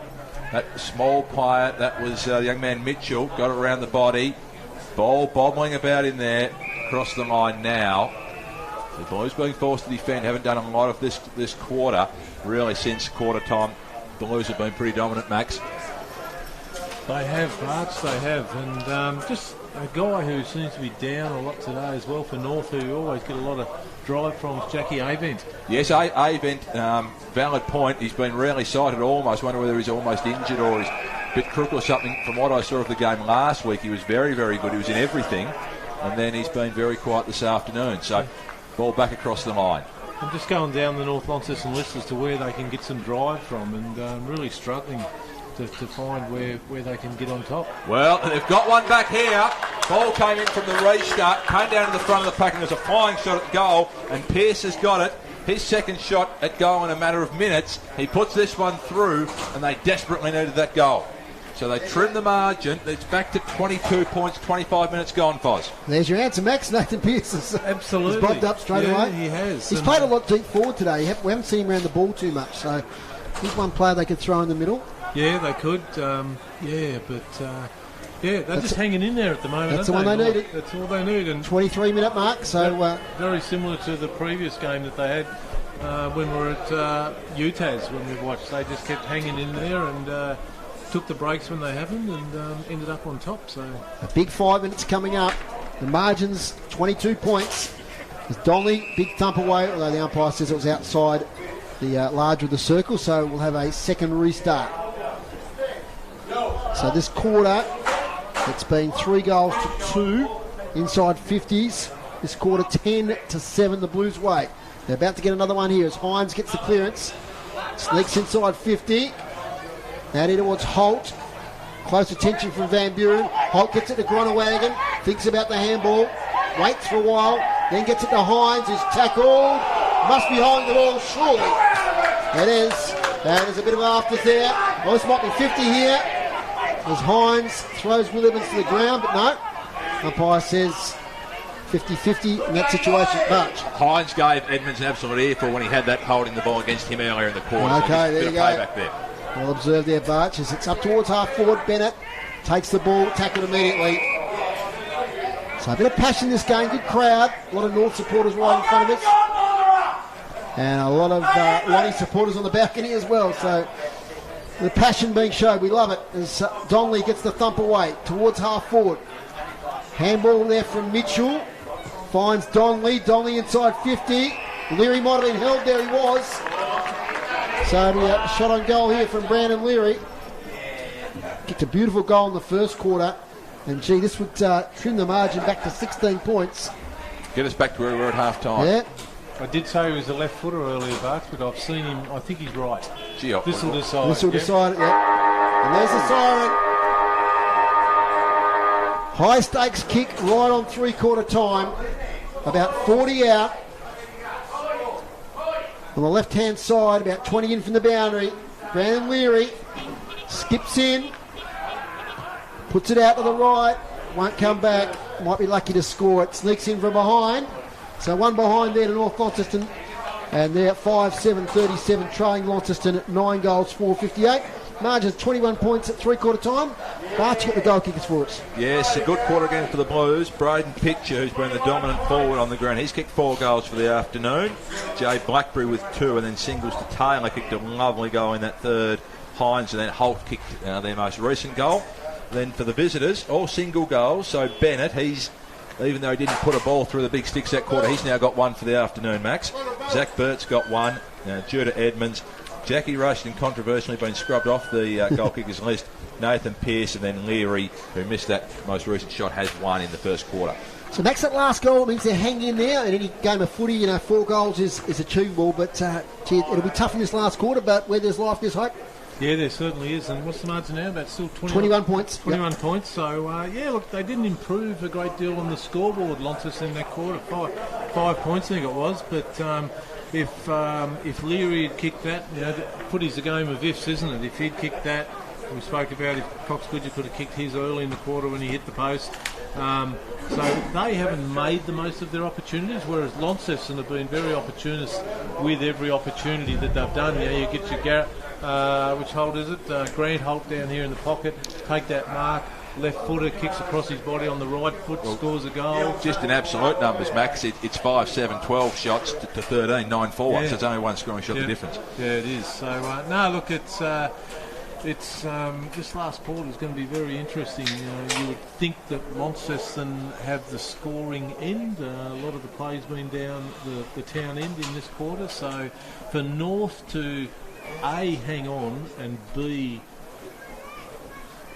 get a win today, I think some of the guys who have been relatively quiet have got to have a really, really tough, long, good quarter, be still running on top of the ground at the end of the game and kicking goals, whereas Launceston, they just look comfortable today. They don't look like they're in top gear across the field, and that, I think, in due is some of it just the way that they play. They play today. They played a big open ground, where they've spread, and you see a chip kick over the top. Very rarely have you seen a run and receive when under a bit of pressure. It's been run along, give a handball, turn around, see a teammate further forward, kick it to him, turn around, kick the next one. Where what that tells me is that they've put too much pressure, and North have been unable to man them up and to be able to read where the ball's going.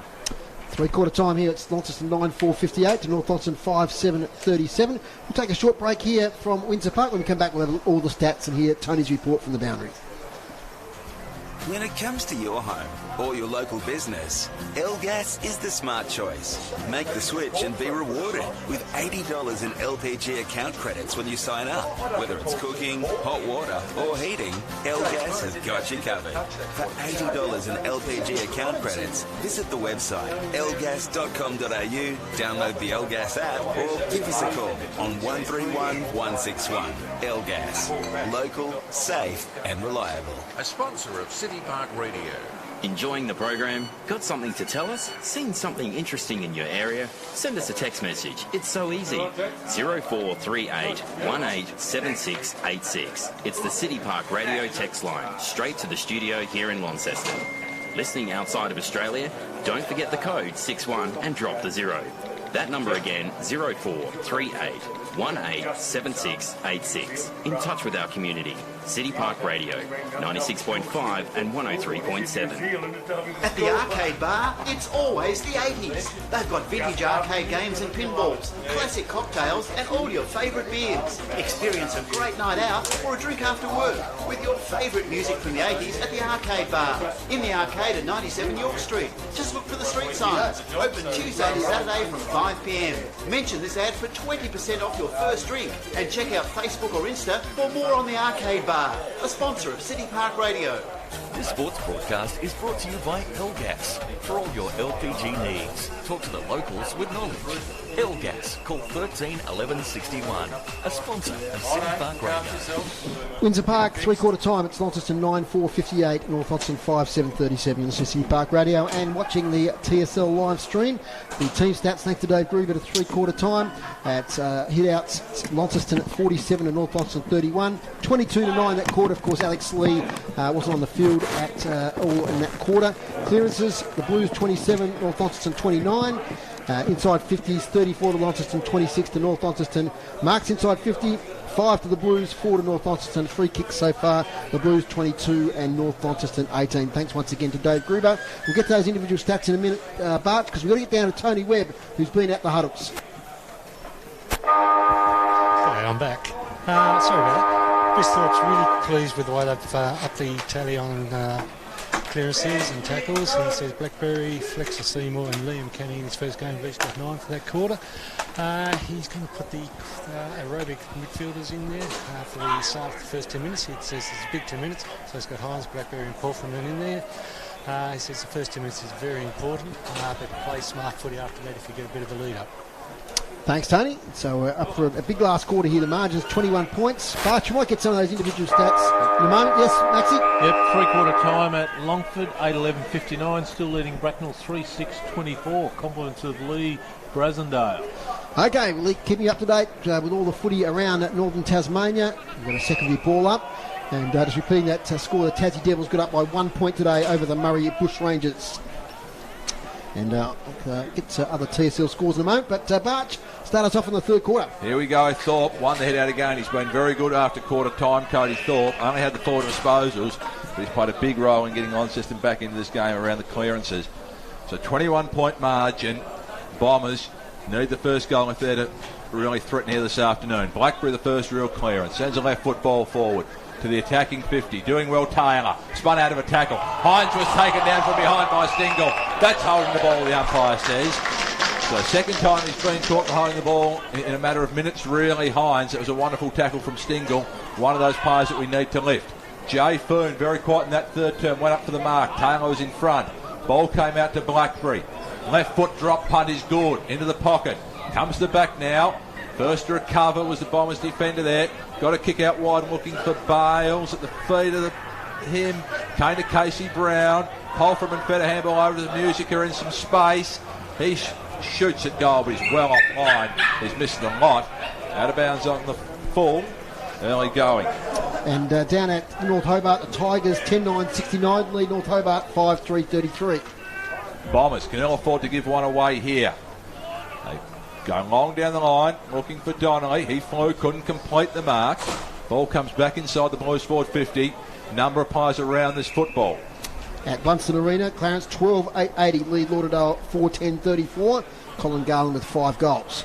All of these games this afternoon, the challenges started well, but we've seen probably the favourites in all three then pull away. That's what we've got here this afternoon at Windsor Park as well. Of course, next week, Barch, North Launceston versus Clarence. Interesting game at UTAS Stadium. Yes, a big game, really. Probably those latter positions locked away, but here comes Canny away from the stoppage.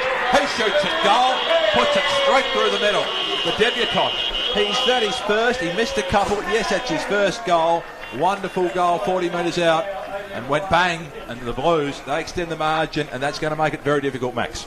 Yeah, it certainly will. And if you're worried or if you're concerned that if it was his first goal or not, you only had to have a look, Bart. Just they ran from everywhere except the can bar then to hug him. But exceptional, good little player, Butter. Just hasn't grown in the last 2 or 3 years. Was a member of the state under-16 team 2 or 3 years ago. Well, he's been very impressive this afternoon, Max. Yep, he has. Quite the first term, but since quarter time, he's been one of their better players. Yep, and that's what Launceston have been in a position to do. Even though their D-League keeps on winning and their unders are winning, they're happy to give a guy a go. From the middle, here comes Donnelly with a clearance. Kicks inside 50, straight down the ground, and Bennett takes the mark. Out in front there of Jamison House. And this could be the answering goal within about a minute. He's kicked one today, Tom Bennett. In fact, I think it was the first goal of the afternoon, probably, it turned out to be, Foz. 22 for the year. Experienced player.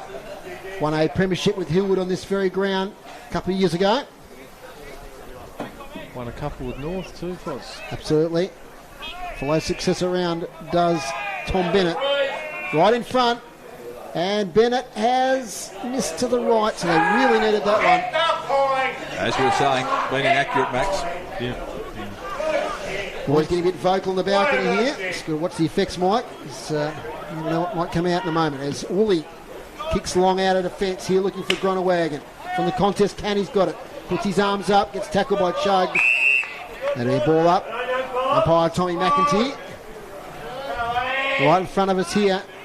Shadows lengthening. We're in the sunshine here on the balcony. Enjoying the action. Up it goes. Gronawagon unopposed. Tries to tap the Musica. Sharky in his A-vent. Can't keep handle on the ball. Now it's with Whitney. Takes a tackle on. Now a vet kicks inside 50. Now it might have been... Yeah, it took him down after he kicked the ball. Thanks, Barch, because my eyes had gone towards where the ball was going. So it's Ryan Whitney with a free kick. Couple of kicks out from goal. Oh, might have been wrong, Foss. Might have been a couple of free kicks in there. Whitney has the short kick to Donnelly. Just outside 50. He plays on. Gets to 50. Centering ball. Hot spot. Bennett will fly. Off the back though. The Lonnie defence through Tudhill. Gets it to Hines. Takes his time. Falls down to Donnelly. Donnelly. Tough angle. Falls a bit short. And does it go through from behind? No. The boundary umpire says out of bounds. What a young boundary umpire there. What's the score? Right next to the right behind post. So the Blues trying to hold back the Bombers here. The Bombers badly need a goal to stay in the contest. Front position, Thorpe taps it to Blackberry onto Canny. He's tackled, releases the ball. Pearce to Wavant to Pearce on his left for goal. Nathan Pearce falls short. Thump towards the goal square. Tuthill releasing handball to Wright. He takes on the tackle. Gets it away nicely to House. And House will clear for the Blues. House comes away with a long ball down the other side. Into open space. Asked Brown to run on to it. Overran it. Went back and found it though. Then sent a little ball towards Gronawagon. He was unable to take the mark. As a result, there's a ball up for grabs in the middle of the ground. Thorpe came through. Got it out. The umpire said it was a throw. Got it out illegally. I think probably an accurate call in the end. Bombers come away. Chug has it in the centre square. Relatively open forward line. Chug goes out looking for Edmonds on the lead. Couple dropping back in front of him. One of those there is Wright. I think he fell into his back, Edmonds, or got him high, whichever one you like. A little bit careless and tired. And then probably lucky not to get away a 50. Put his man down after the free kick had been awarded. But it will be Alec Wright. He's got Boyd on very short. Goes there now. They've got a free man over the top, Smith, if he wants to go there. Said no. Takes his time, boys. Just going to go back and just send a long high ball down the wing, looking for Thorpe and Gronawagan. Couple of targets there. Smith ends up with it. Wanted it minutes ago, Smith. He eventually has it. Gives it now to Canny. Got around a tackler. Has to get around Donnelly. Can't. Thorpe has it. He's taken down in a gang tackle. Chug and Edmonds combine. They bring the big man down. We'll have a restart in front of the commentary position here. Last quarter action. I've lost my clock, Foz. It's a 26-point margin. 6 minutes gone. So time now becoming the enemy of the Bombers. They need to get going if they're to be serious here. Thorpe, he's been dominant really in the ruck. Fired up at ground level. Took a couple of bodies with him. One of those was Chug. He'll get a free kick. Intent on destruction then was Cody Thorpe. Chug has it. Goes very short. Not 15, surely. Hooked about 10. Stingle takes the mark and he's allowed to go back and take his kick. Goes on to the left, sends a high ball, 30 out. Smith to fire from the back, going back in front, taking a fine mark. Is the man with 2 last names, Miller Hodge. Hodge has it, 30 metres out from goal. I like that one, Barch. It was good, wasn't it? Comes out. We're getting a bit of footy in front of our commentary position. It's a little bit easier for us when we're not 200 metres away. Correct. Here it comes. Seymour, well-weighted ball over the top to Holt. Holt can go to Musica. And Musica will take the ball and run. He's about 70 out. Short kick, finds Pitcher. Takes the mark. And he gets 50. He was pushed up. He took the mark there by Corey Nankervis. And Braden Pitcher, who was kicked 4 goals today. This will be number 5, no doubt. He's kicked a bag. Pitcher slams it through at the town end. And that could well be the sealer. 11-4-70. Braden Pitcher, 5 goals. And North Launceston 5-8-38. He's come back from the mainland, Maxi. Braden Pitcher. He's fitted right back in this Blues team and he's been rewarded. Of course, the opportunity opened up with the Dylan Riley injury, but he's played a lot deep forward and 5 goals. Yeah, really impressive today. Game from Braden, and you're right, he came back from the mainland, started off in the seniors. I think he's had a couple of runs in the D-League. Got reported against North Launceston, I think the first game for abusive language, so he's done it all this year. Done it all. He has indeed. Margin, game high, 32 points. Back in the centre, here's Luke Grabarczyk for City Park Radio Sport. Critical goal there for the Blues. They've got the only 2 of this final term and just about put the result beyond doubt. Bombers need to get really moving here if they're to challenge the Blues this afternoon and challenge top spot for this season. Hines comes away from the centre square. Blues looking to put an exclamation mark on this game. Comes to Taylor. Goes long. Offline. Going back and taking a nice mark there. Is that man again? It is. Braden Pitcher went back with the flight. The ball carried the pack. Ended up in his lap, Braden Pitcher. Took it 1 metre in front of the behind post. So he'll have a snap around his body for number 6 of the afternoon. And on current form, you'd expect him to kick it. And he bends it through, Braden Pitcher. He's got 6. The Blues, they now have 12. So they're 12-4. They've been accurate. 12-4-76. Leading the Northern Bombers 5-8-38. And they've now doubled their score. Having an absolute field day, Braden Pitcher. And, just rewards for Mitch having the confidence in him to put him in and fill that spot of Riley's early on. Yeah, as I said earlier on, Max, a lot of the games I've watched up here at Windsor, he's played forward, he's sort of been up to the wing, but he sort of struggled from really his spot in the team. But he's had an opportunity today at that full forward position and done a wonderful job. Yep, and played a very similar role to what Dylan Riley normally does. So they're difficult shoes to fill, but he's done it admirably. 6 goals, fine performance.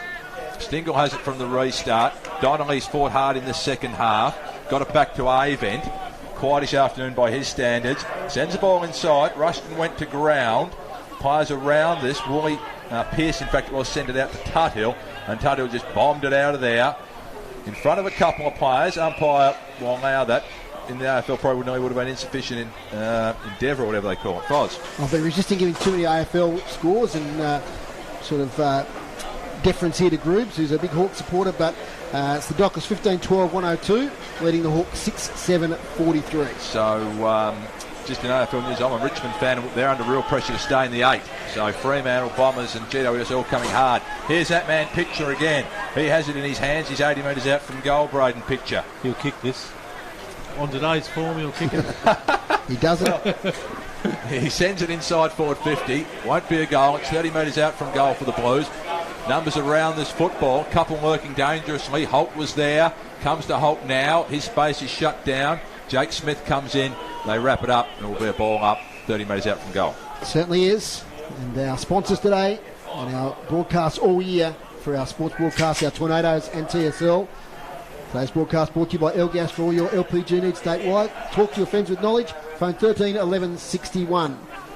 From the ball up, Cox Goodger gives it up. Off now towards Nankervis. He kicks it straight to Jacob Boyd, 60 out. Squaring ball, Seymour. Waits for an option now. He's got Blackberry short. So he's now asked to play on by the umpire. He kicks long to the pocket. Almost a big flying mark there from Leedham. Couldn't quite rein it in. So North player gets up very slowly from that contest. Might be Sulzberger back there. Wait and see who that is. In fact, it was Darcy Lay.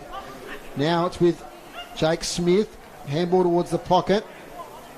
And out of bounds. Good crowd in today.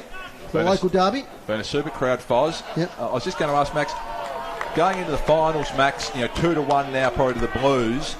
They'll take a big advantage if these teams meet in that first final. Yeah, they certainly will, Luke. Absolutely. As from the boundary throw in, the volleyball going on. Taken there by Judah Edmonds. Tackled from behind by Musica. So starting to run out of steam here this contest. We've been playing about 12 minutes, Max. And I'm not quite sure how the Devils program aligns come finals time. The Devils should nearly be finished by then, I suspect. There are finals for that competition, so I'm not quite sure how that'll work out. We'll wait and see. There's a lot of players around the contest. Musica tries to fashion a shot. Gets tackled. So potentially there's probably another 3 or 4 guys from both sides to come in. You've got the 2 Sanders boys, for example, from North Launceston to come back in. So that'll be a good acquisition. Morris here, Gillow, So it's now another ball up right beside the goal square. The Blues right in attack for Dave Gruber. Inside 50s is quarter 5 apiece. And the Blues continue to dominate the hit-outs. Leedham and Gronewagen. Leedham wins another one. Cleared out though by Stingle to half back. A lot of Blues players here though. Hodge will get there first. Kicks around the corner quickly. Punched away in defence. There by Sulzberger, out of bounds. Right half forward for the Blues, who lead 12-4-76 to North Launceston 5-8-38. Halfway through this last quarter, it's been really all Launceston. They've done what they've needed to this afternoon. They looked in a little bit of trouble early on. The Bombers kicked the first couple, and when Riley went down, the challenge was at their feet, but they've answered it in emphatic style since then, the Blues. So they lead it comfortably by a margin beyond 6 goals halfway through the last quarter. Another stop. No, there's been a free kick picked out of this stoppage. Looks like Taylor's coming up with the football. So he has a free kick right on the 50-metre line. 45-degree angle. He's going back as if he thinks he's got the journey. I'm not sure he would from here. Certainly no breeze to advantage. He goes short, drawn to one over the top, and that's good. That's Blackberry has the ball out there. So he's going 15 metres. Blackberry's taken the mark probably 40 metres out, but he's made the angle slightly more acute. So he's probably now just a little bit greater than a 45-degree angle. Jay Blackberry take a very good kick from here. Certainly no one bothering to present an option at the moment. Stagnant forward line. Some tired players out there, Max. It's been a fairly physical game. Yeah, it has, Luke, and I'm going to back him in for kicking this one. Right, so he starts his approach now, crosses the 50, kicks from 45. Drop punt is across the face, through for one behind. Runs in the family, those sort of kicks. I've been pestered today, Foz, by a St Patrick's old collegiate by the name of Jason Elmer, cousin of Jade, and he said he wants to mention about someone who kicks great goals compared to me like me. Well, that was probably an Elmer kick to him. Jude Edmonds takes a good mark at half back. He's played really well today. Yep. He's been their best. He's been one of the good young players coming to the side in recent weeks. Here's another one, Harry Bales. Played in the Scotch Oakburn team. Went down to Guildford Young a few weeks ago in the state Sartis final. Gets it to Leary, another fine young player. Squares it up here to Bennett, but the kick's got too much heat on it. Can he? Handball, pitcher. Can he get number 7? He's going to run it along the ground, or he might have gone over the top there looking for Leedham. He was in 2 minds, and neither worked out really well as it spilled out of bounds beside the right behind post. Yeah, he wasn't quite sure what to do there. I think he's disguising it. I'm going to try and kick it to this guy, but I'm really having a shot at goal. Yeah, he's had a big day out as Braden pitcher. Still in a dangerous position here for the Blues. North defence been under siege in this quarter. Comes out here towards Palfreyman. Musica, snaps and goals. Icing on the cake for the Blues. 13th goal, 13-5-83. First goal today, I believe, March, for Michael Musica. Yes, he becomes their 7th goal kicker, his first of the afternoon. 13-5-83 the Blues, North Launceston 5-8-38. And they're running away with this last quarter, Max. Yeah, they are. And, Just the stoppage play as well. Like, what are the stoppages at the moment? The clearances groups like pretty even in this quarter. Yeah, okay. But I think it's the quality of the clearances that might be the difference. Those players that were dominant, Max Foon and Cox Goodyear in that first quarter, have been much quieter since. Yeah, and Launceston score from their stoppages, which is the difference compared to North. They haven't been able to do so. And just some other TSL scores before the bounce. The Tigers 12-11-83 leading North Hobart 5-9-39.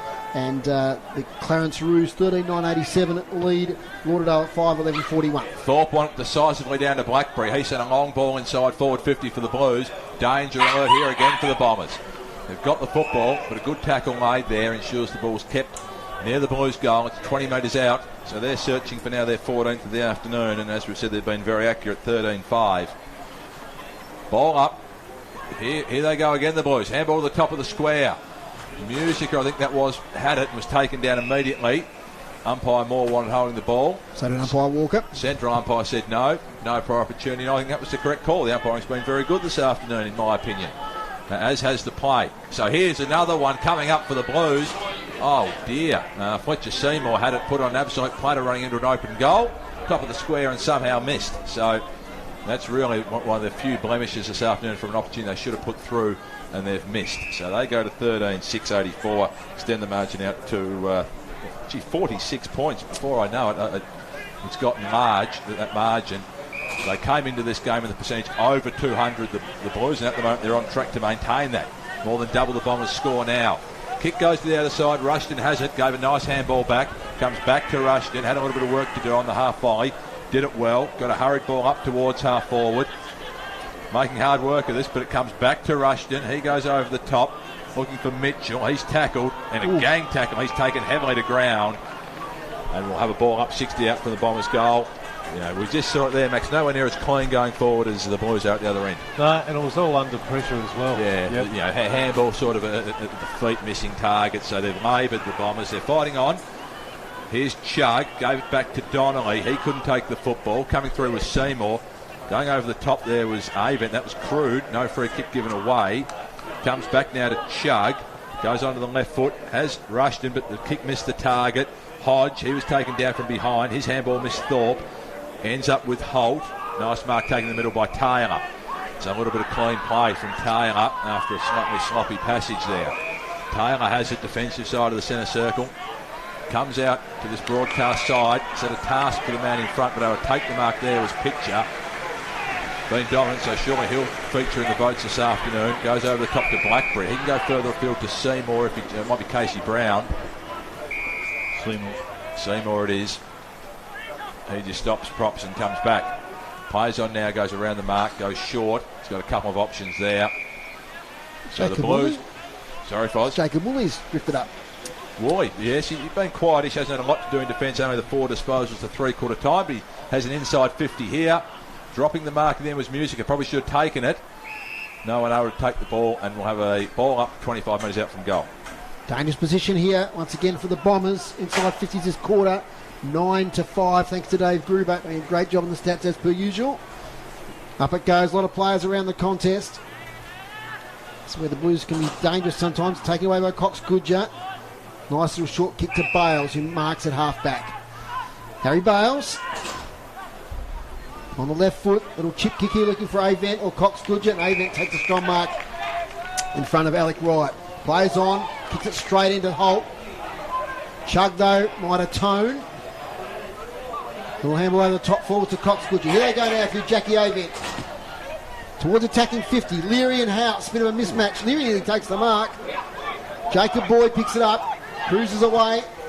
Lateral kick here looking for Smith, who takes it and settles things down at half back. Sun going behind the trees and the temperature's just dropped 2 degrees, Foz. Absolutely. We had the sun there for a good half hour. It's quite nice. There's Casey Brown. Gets it now to Taylor. Taylor, 45, kick to the middle to Seymour. Marks under the pressure there of Leary. Seymour telegraphs a handball now to Smith, who's under pressure. Smith inside 50. Sulzberger, troubled by the sun there, drops the mark. Spills out now to Van Buren. He kicks along up the wing. You're looking for Foon. Miller Hodge has had a good game today. He nearly takes that in. What was his stats to three-quarter time, Barge? Yeah, I'm just finding on my sheet. He sort of crept up, had 9 to three-quarter time, and then probably had half a dozen this last quarter, I reckon it was. Jake Hines, 21 to three-quarter time. Blackberry, 16. Wright, 15. Seymour, 14. So some big possession winners there to three-quarter time for the Blues. Kick, quick, up towards half-forward for North Launceston, but gets a fine mark in defence. Taken by that man, Hodge, once again. Miller Hodge will relieve the pressure for the Blues. Goes well, has it at the defensive point of the centre square, Miller Hodge. Goes down the line. No mark taken. Bombers come away. Kick up towards half forward, looking for Bennett. He's worked hard all afternoon, hasn't really been helped by the delivery. Hodge sends it back down the line. Groenewegen to fire behind, took a nice mark. Rose high, brought it down the big man. Comes inside looking for Smith. He takes it, just attacking side of the centre square. Gives a handball to Polferman. Runs to 50. Long ball from Polferman. He's just offline, narrowly missing. So he hasn't put a major through. Looking for his first of the afternoon. It was a good attempt. He was set away very nicely there. And they've had all the run in this last quarter, the Blues. Bombers bring it back inside. Sun becoming an issue out there for the players. And Edmonds, Blackberry stands the mark. They go very short, back towards the defensive goal square, and they'll go short again. Ends with Edmonds here. So Edmonds has a player very, very wide, sets him a task. That was Bennett. Asked a little bit too much of Bennett. Ball out of bounds, half-back flank. With some tired players out there, but yes, it's a tired kick. It's been a taxing game. That second quarter in particular, very few stoppages. Players were running hard without a lot of respite. So it's been a tough afternoon at the office. The Blues, their fitness was mentioned by Tony, I think, at three-quarter time, and they've certainly shown that in this last quarter. They've done it pretty comfortably. Andy Bennett from AFL Towers just walking beside our commentary position. One of the many here this afternoon, this big crowd fight. So they've enjoyed a good contest. Absolutely. Boundary throw in. What are we at? About 23 minutes now this last quarter. So playing out time. Margin 47 points. We'll have interview on the ground hopefully and a Maxi's votes. Conclusion of the game. Polferman dodges round, gets it to Blackberry. Now to Thorpe. Now to Holt by hand. Oh, beautiful weaving there from Holt. Kicks into attacking 50. No one can take the mark. Taylor again. Little snapshot. Can't get the goal. Van Buren close to the boundary line with a clearing kick. Oh, and Holt, diving slips catch, takes it just inside the line. So they'll go again, the Blues, another entry. Centres it 20 metres out, directly in front. Mark taken. Jake Hines. They'll line up from directly in front. It's a magnificent goal in the first quarter to kick the Blues first. Maxi got a score. Just while he's doing that, Dave, up at Youngtown, compliments of Wayne Mitchell, South Launceston 12-5, 77 to Scottsdale 7-7, 49, which would be in the last quarter. And have we got time? Yeah, we've probably got time. Final score at Longford, 9-13, 67 to Bracknell 3-9, 27. So 40-point winners, the Tigers. Jake Hines sets it out to the right, comes back beautifully. That's his second for the day for Jake Hines.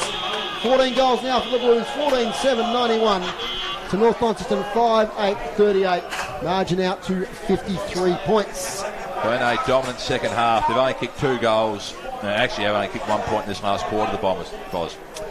So the last quarter is now over at UTAS Stadium, and the Dockers 16-12, 108 defeated the Hawks 6-10-46.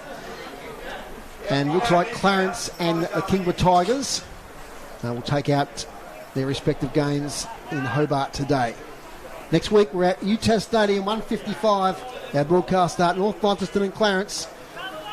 So Clarence on a bit of a high at the moment. Colin Garland amongst the goals. Should be a great contest. Polferman gets the handball away to Seymour. Sweeping now to Jake Smith on the wing.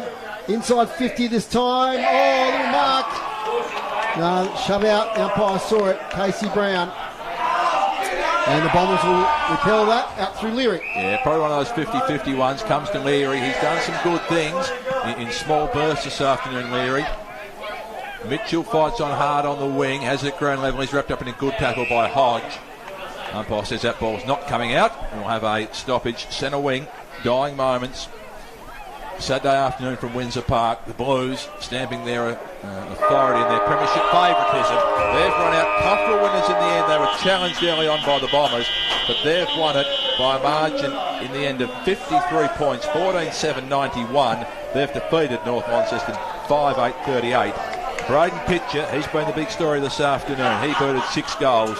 Couple of goals to Jake Hines and Jay Blackberry. Singles to Holt, Musica, Taylor and the first gamer in Canny. And then for the visitors, Tom Bennett, Zack Burt, Judah Edmonds, one of their best kick to goal, Nathan Pearce and Brandon Leary. Comfortable victory in the end, Max. They were too good, the Blues, after being challenged early. Yeah, it was, Luke. Very comfortable victory in the end, and I don't think it reflects where North Launceston are at. We were all writing them off before the season started, and they just kept popping up, and they had a bit of a shocker today. They couldn't hit the target because of the pressure that Launceston were putting them under. Had a lot of players down. Like I said earlier on, going down the list, I could name, which I won't, but I could name 6 or 8 that probably wouldn't have had any more than 5 or 6 possessions each, which you can't. You just can't do that at this level. And particularly after quarter time.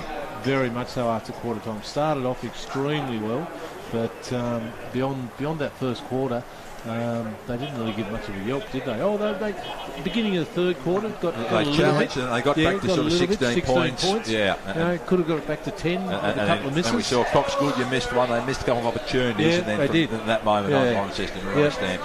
But it just shows the class of Launceston as well, where they were able to continue to do what they've been doing for the last 12, 13 weeks of the season, and they are looking very hard to beat when you think that there's still 2 or 3 players that they can get into this final 22. We're going to go down now. Tony Webb's got Braden Pitcher on the ground for an interview right near the centre circles.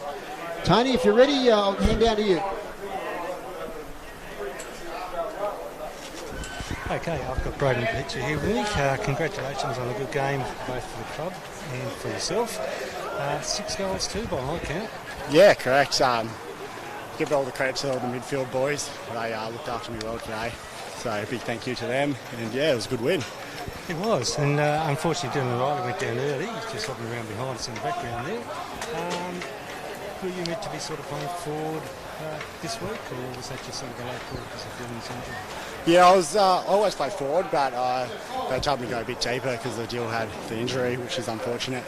And it just paid off, and yeah, pretty happy with it.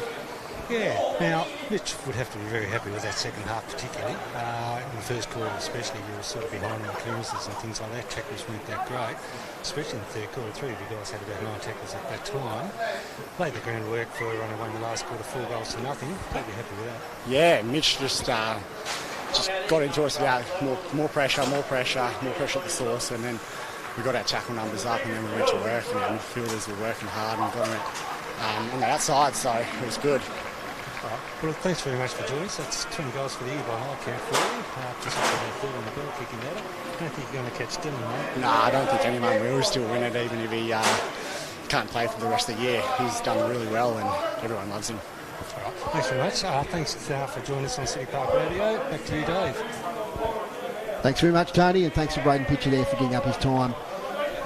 Really appreciate that after the game, and the Blues will go off to get some applause from their supporters who are gathered near the entry to the change rooms.